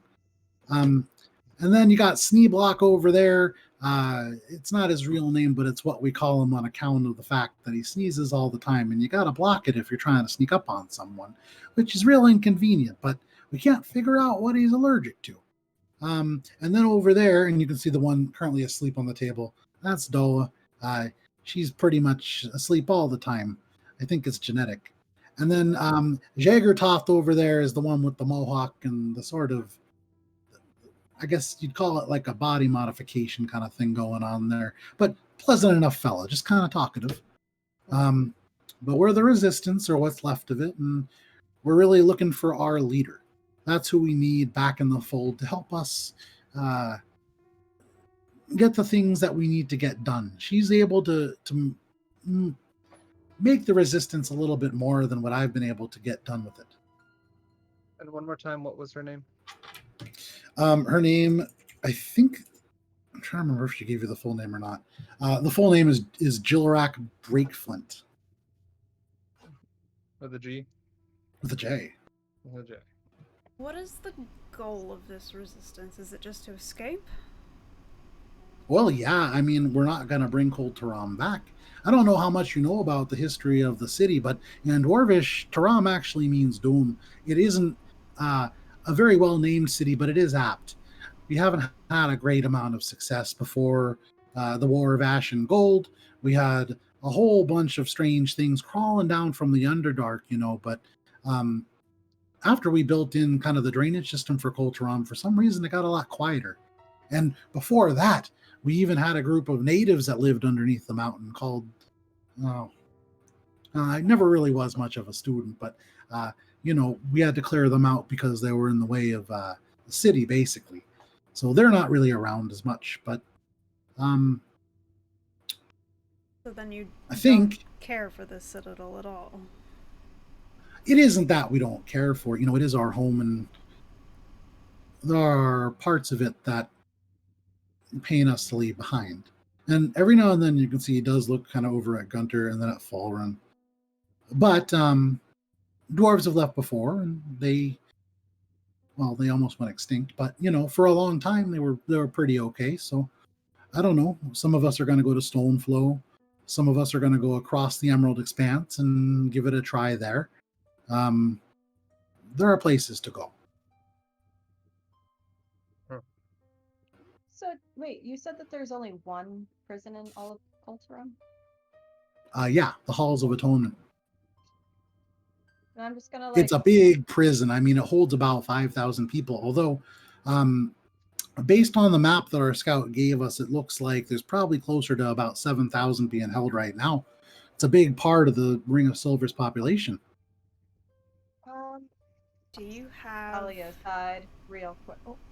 Supply train maps? How is Well, not like a map.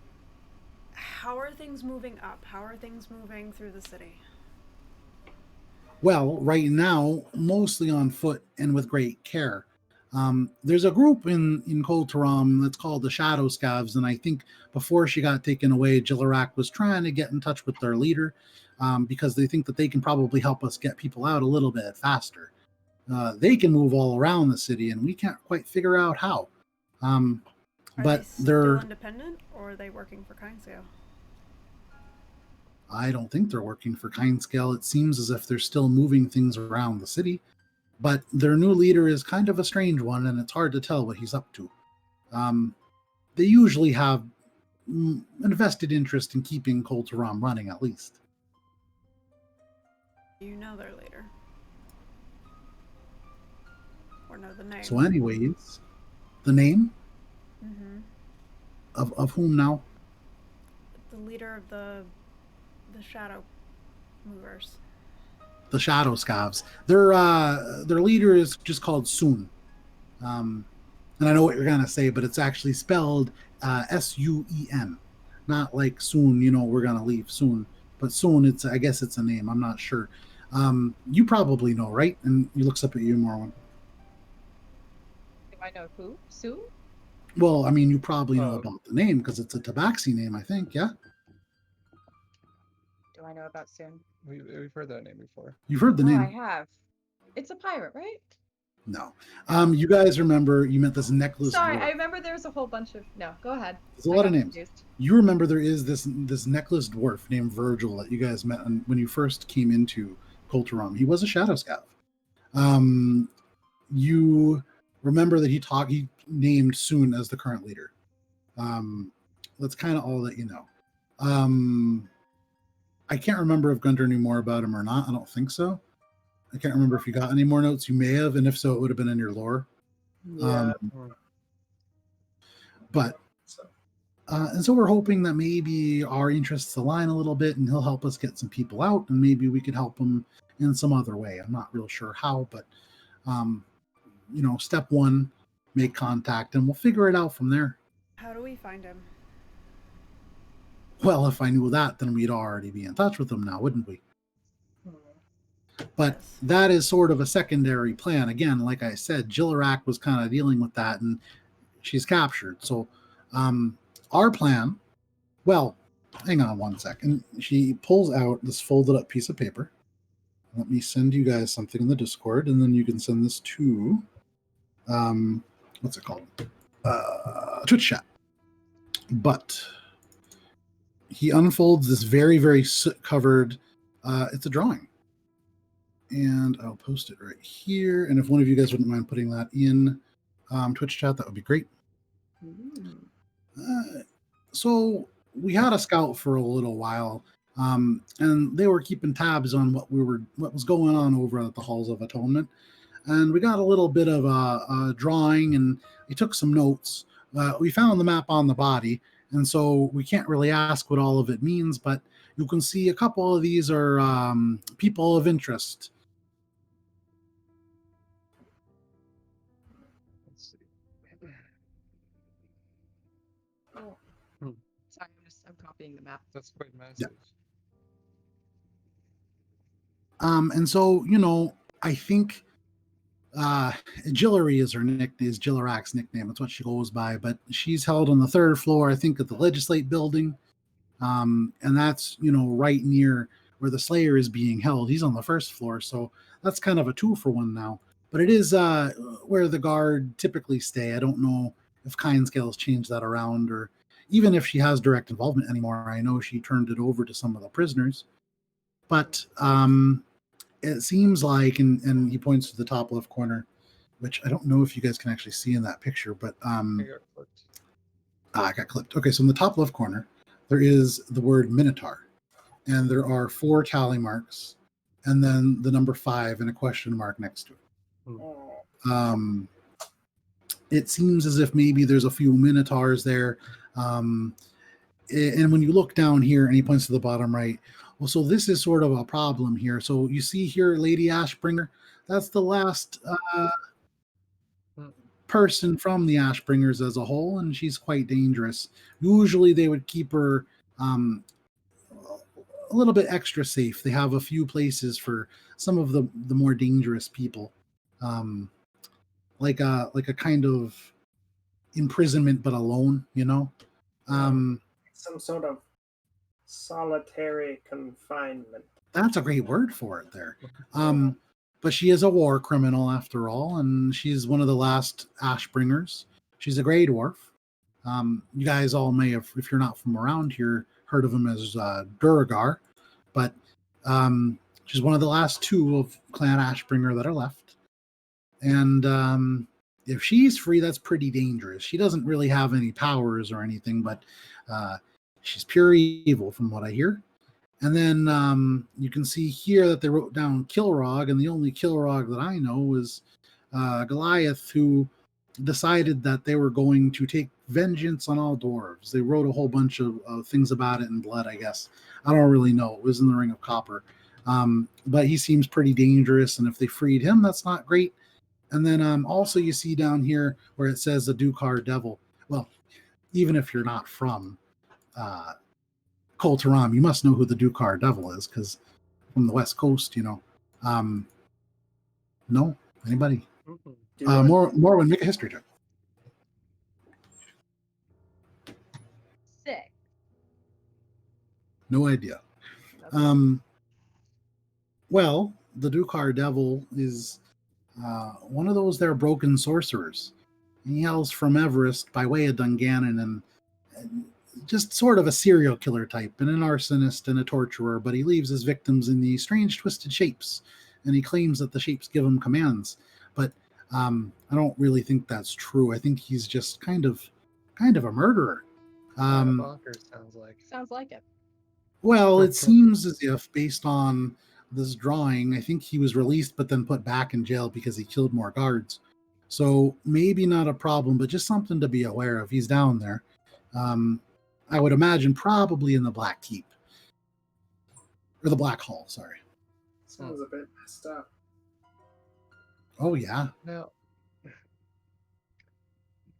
and this map came from a body? This is Well, not not one from of a your... body. I mean, no, it was a member of the Resistance. Okay, I see. And it was just recovered. Yeah. So we don't have the Well, person to explain what the notes mean. And when it's free, it's just that they are not currently there. It was not let out intentionally. no. So when you say free, you mean? The list of those who are not in the prison anymore. Well, I think those are the ones that they probably saw, and those are all fairly high-profile individuals. So you learn about Lady Ashbringer in history, and I mean, we've heard all about Kilrog for maybe like the past 4 months now. It's been kind of a news item. And then I don't understand how you don't know about the devil, but he kind of a bad individual, that one, and most people know about him, almost an urban legend. So those are the ones that I think people would recognize, but there could be other dangers there. I would imagine there must be. So we want to let them all out. Oh, that seems like a bad idea. I mean, there are a lot of innocents in there at the moment, but there are prisoners that were just too dangerous, I would imagine, for Kindscale to let out. And maybe just those who are there who she didn't feel like letting out either. I don't really know about the contents, but what I would say, um, I think it's less about breaking people out and more about specifically getting a few important individuals from the inside to the outside. That was our goal, anyways. But again, none of us are really professionals, so you all seem pretty tough. Kind of looks you up and down, Heinrich, because you're head and shoulders above Quite everybody tall. else in this room. Yeah. Yeah, I mean you're a giant amongst literally all dwarves and two Wow, people yeah, that are tall apparently dwarves, essentially. that's- But you all look like you've been through a few scrapes, and maybe you have a better idea. Well, I feel like maybe we just bring the golem to the atonement. Can I ask Halia a question privately for a second? Sure, you pull Helia aside. She hesitates for a sec, but then follows you. I'm not really suggesting this per se, but I do want to know. Isn't there an entrance from the Cold Rat headquarters to the prison? You're asking Helia that? Yeah. Well, I'm glad to see that somebody's paying attention. Yes, in my father's office, behind a portrait of the old man, there is the original escape tunnel that the Cold Rots used to break out of the Halls of Atonement. Do you know where it ends up in the prison? Morwen, I thought you kind of knew me better than that. I try to take extra precautions to stay out of prison. Well, I mean, I know. breaking in isn't really... Still. Breaking into a prison isn't really my idea of a good time. I mean, I agree, but I was just wondering. But okay, word. Well, wonder no more. Yay, I know things. There you go. Meanwhile... This is not what I was expecting. I have I'm no kinda, idea. trying to now it's elbow further Heinrich from a the goal. little bit, not making it terribly obvious, and trying to Yeah, go ahead, open up. Sup. and mentally hoping that he's listening. Sure. Yeah, I message and I'm saying sup. Prison break is too obvious right now. We need something more subtle. We need to disrupt movement between the lower levels. And the higher? Food stores. The locker. Anything that's moving. If we bust a prison right now, it's gonna be obvious. Well, sure. And also, it doesn't really do us much good if all they're trying to do is... Well, now, there are other people in that prison. Like I said, it is a prison. So if you're looking for... We're messaging. Oh, right, you guys are messaging. Sorry. She begins to talk to herself for a moment, then just pulls it all back. Well, it's actually kind of an interesting thought to... Yeah. Well, then... Admittedly, do we just keep looking for other things? These people will be benefits eventually. This is a good thing, especially if your brother is there. in the However, halls? Yeah. if we bust it now, it's very obvious. Well, right. A distraction elsewhere and then return there. Just what else is going on? Where else can we like gather information? It seems like nowhere is particularly safe. Means going This down, is one of the but places I was having a little more hope soup for. kitchens have It's seen worth several noting times. because of the length of this conversation. We're just kind of now standing there and like and staring at each other and kind of like moving I don't have slightly. to look. I don't have to And look at her. No. I would imagine, given the length of this conversation, you guys are looking at each other. I mean, either way, it's this long moment of silence out of nowhere. Yeah. And he just kind of goes, "Well, We're thinking. so We're thinking. Oh. I'm sorry. It's just that we had. Oh no, go ahead. We I had understand. many other plans or general concepts, and all of this leads in the direction of you all leaving. And I understand that that's survival immediately in the face of it. But if we could get rid of the source of all of your problems, you wouldn't need to leave. And I know that it's a huge task. Oh, I agree with that I know that it's a completely, but huge I task. just can't see how we're gonna do it. Yeah, I mean, it takes planning for sure. What if these 7, you included, are the only people who are resisting? Then what is everyone else doing, and where are they? Oh, they're in the catacombs. They're pretty big and they're fairly cool. So we've been keeping everybody down there and figured they wouldn't look for living people amongst the dead. So far, it's worked out pretty good, and there's a few escape routes from there. So even if we were compromised, I think it's a little bit safer. It's just the rest of those who are free, quote unquote, free everything going on here. As far as you know, in culture, I mean, that I missed the first part because it got crackly. Oh, sorry. I was just saying that those are the people in the catacombs are the only people who remain in Culturam that are free or not allied with, or at least working for begrudgingly, Kindscale. Oh yeah. As far as I know, I mean, again, I mentioned the shadow scavs and that woman. I mean, there are probably people hiding out. You know, people do show up here from time to time, or we go and we find people from time to time still alive, even, and you know, we'll bring them back. So there are others out there, but if you're looking for like a secret army or something, you know, we're kind of it. The secret army exists down in the Can we Undercity, all huddle? but we're not going to be able to bring them up unless we can alleviate the siege. It doesn't even seem like there's numbers to siege with. It seems like the best thing is, like you were saying, find supply trains that go up to the top that feed those people and interrupt all of them, so they must either come down or act out from that. We have to cut those lines. Oh, I like that idea. See, now this is what we really need in this resistance is some people with some progressive thinking like this. Never would have thought about a supply line, mostly because, you know, they can grow their own food up there because they got grass and stuff. But I also think that maybe if we just ask them for help, they might help us out. True, having and I know you don't believe it. Yeah, anyway. Whatever. It's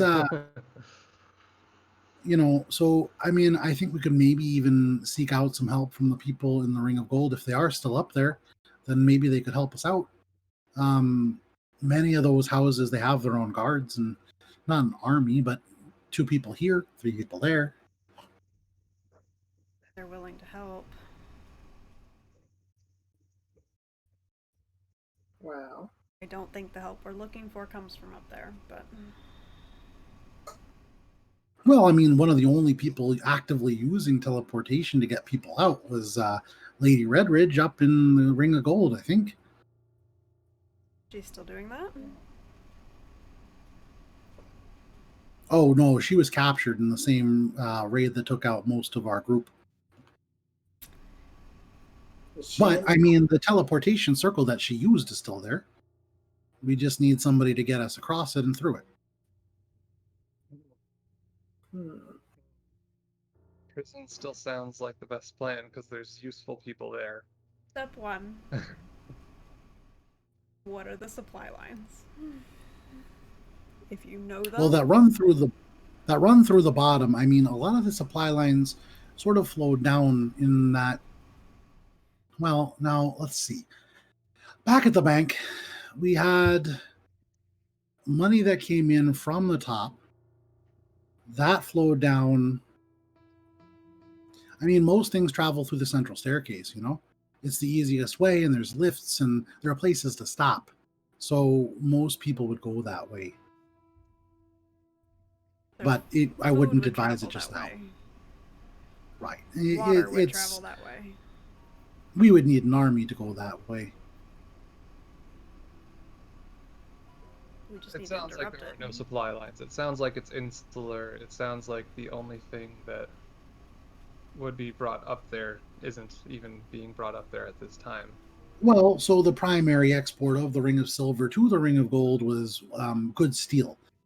Most of the forges are located in this ring because it has the most thermal activity, the most easily accessible, anyways.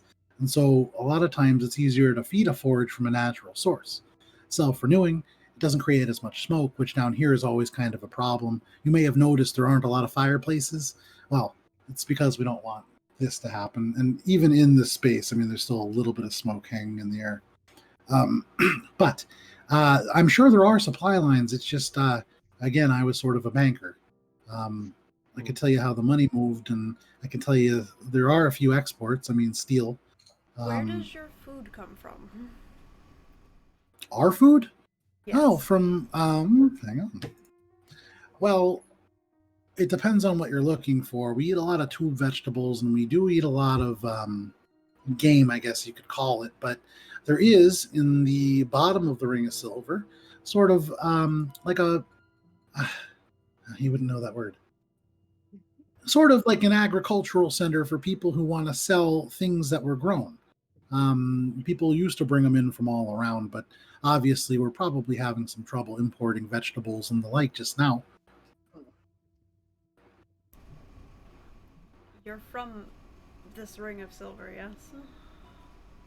Oh, yeah. Have you spent much time down in any of the lower levels? You cut out at the beginning. What? Have you spent much time down in the lower levels? In the Ring of Copper, or like the Ring of Iron or Stone? No. You know, why would I do that? I mean, no offense if any of you have friends down there, but it's, I mean, have you been there? It's not the best. So you have no idea where your food comes from? I mean, I already told you I buy my food down at, it's a farmer's market called, if you're going to make me actually go back through my notes. Silver, where are my tunnels?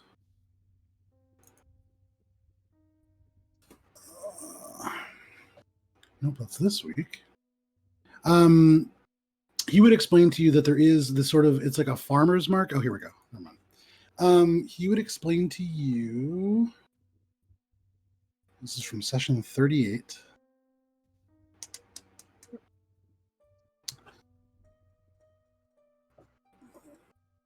Where is my table of the rat tunnels? I actually can't find it. It's not in my document called the rat tunnels.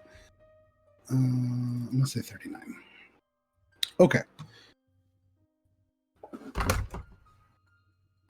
Somebody fall? No. Okay. Dropped on its table. There is a like a farm. It's a farmer's market essentially called Spartuna Feed. Down in the lowest part of the Ring of Silver. And so, you know, that's where I would go for anything kind of fancy, the more expensive stuff being vegetables and fruit. That comes in from the outside. We get game, like kind of looks over at Doug for a second and then looks away.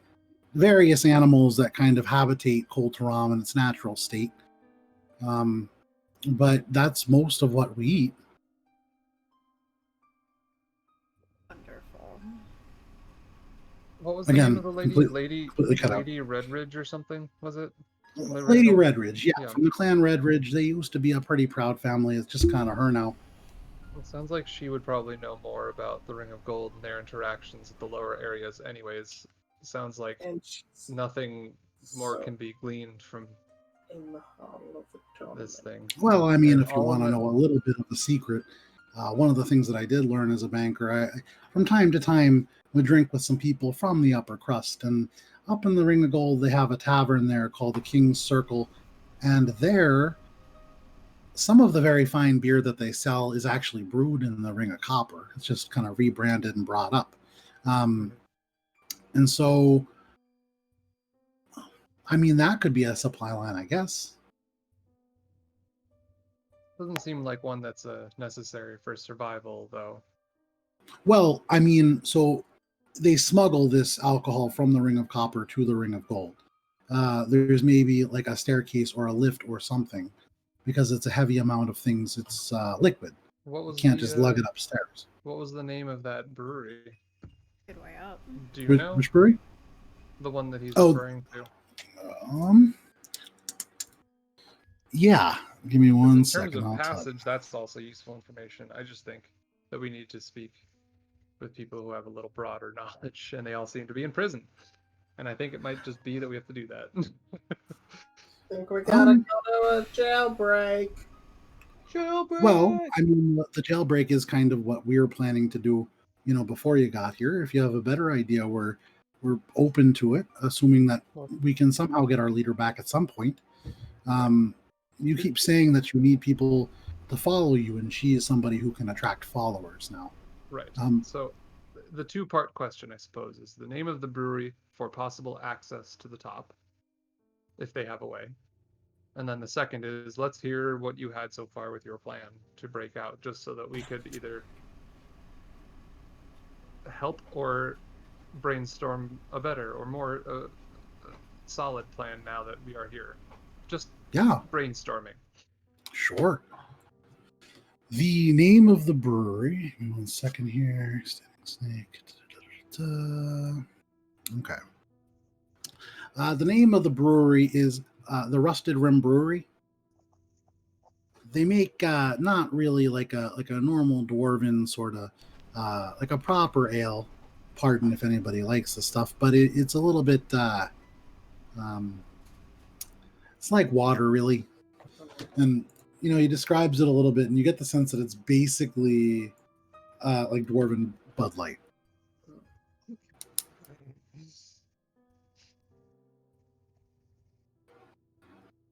And then the second part of the plan was, what was our jailbreak idea? Well, Yeah. it's a good question. So our initial idea, you can see here that our leader and then the Slayer are held within this sort of same structure now, the Legislate building. And so above it, we've been spending quite some time on this, and this was not my idea. I just kind of want to put that out there right now. But we've been drilling a hole over top. And our current plan, because of where it is, it's only about a 250-foot drop. We haven't really figured out the logistics yet, but we figure if we can make it down, land on the first roof of the legislature building, the legislate building, break in, grab our leader, kind of pop down. One person can take the leader over to the other, the eastern side of the building.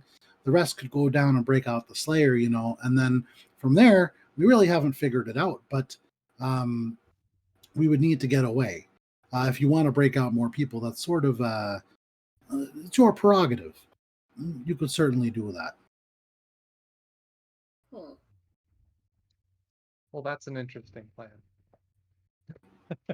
Well, it's the beginnings of a plan. Like I said, we just began, and we've been working on this tunnel.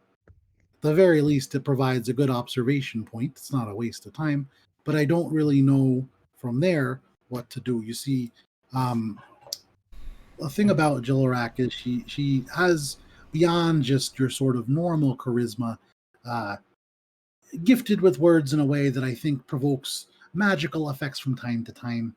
And I think she might have had some better ideas when we were originally going to break out a few people from there before they captured members of the resistance.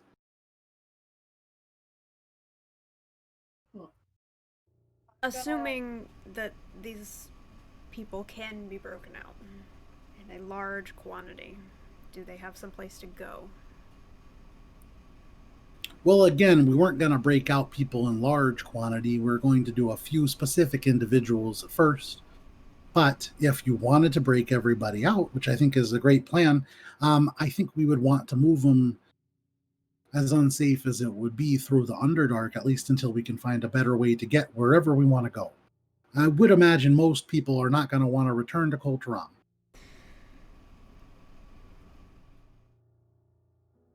Oh, a lot to consider. Step 1. There needs to be an exit strategy. No matter who is being broken out. Mm-hmm. Well, yes, but if we don't know how to get there to begin with, I would say step 1 is arriving, and we haven't figured that out yet 100%. So an escape plan is all well and good, but we haven't even gotten through the initial phase. So a bit premature. Can't escape from a place we're not going to go. Oh, yeah. Can I talk to you again for a second? Anytime you want, Morwen. And she steps to the side Yeah, with you. we're girlfriends now. Yeah, best friends. So I know it seems like backtracking, but if we were to break these people out, do you think we could use that entrance to bring people to and from? An interesting idea.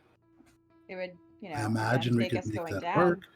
but we could just sneak them right through and kind of come back up if that's what people wanted to do.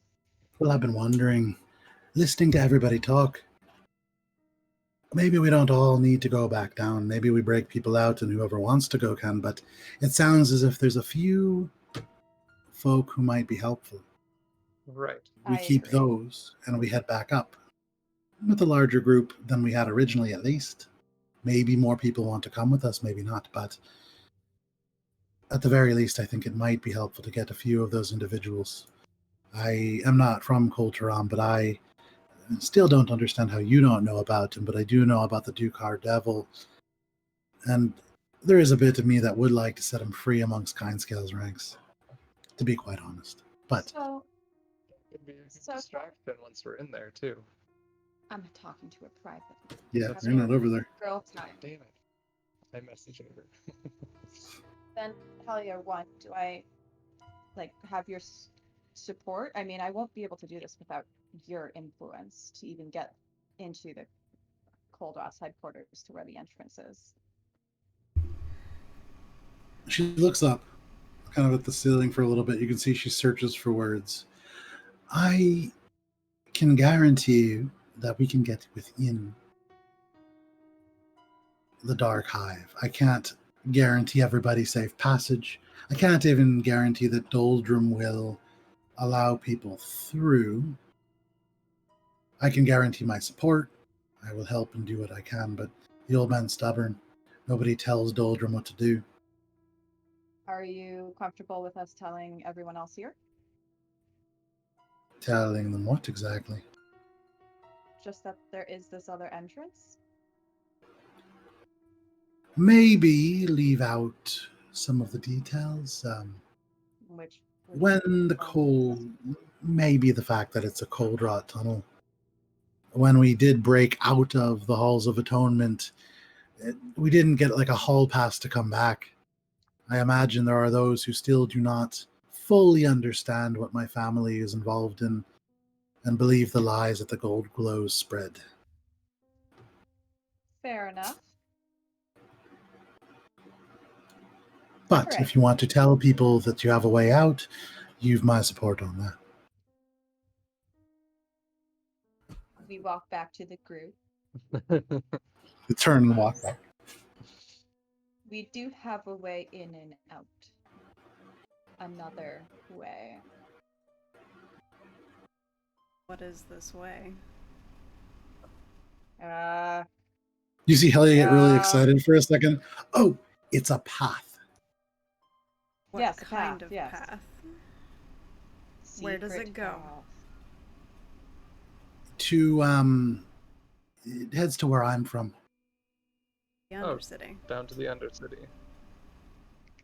Yes, and you can see the other dwarves. There's no real recollection. This doesn't mean anything to them. Again, Undercity, not really a widely known about thing. We're not secret by any means, but it isn't a place that kind of looks across at the rest of the dwarves. Most care to tread.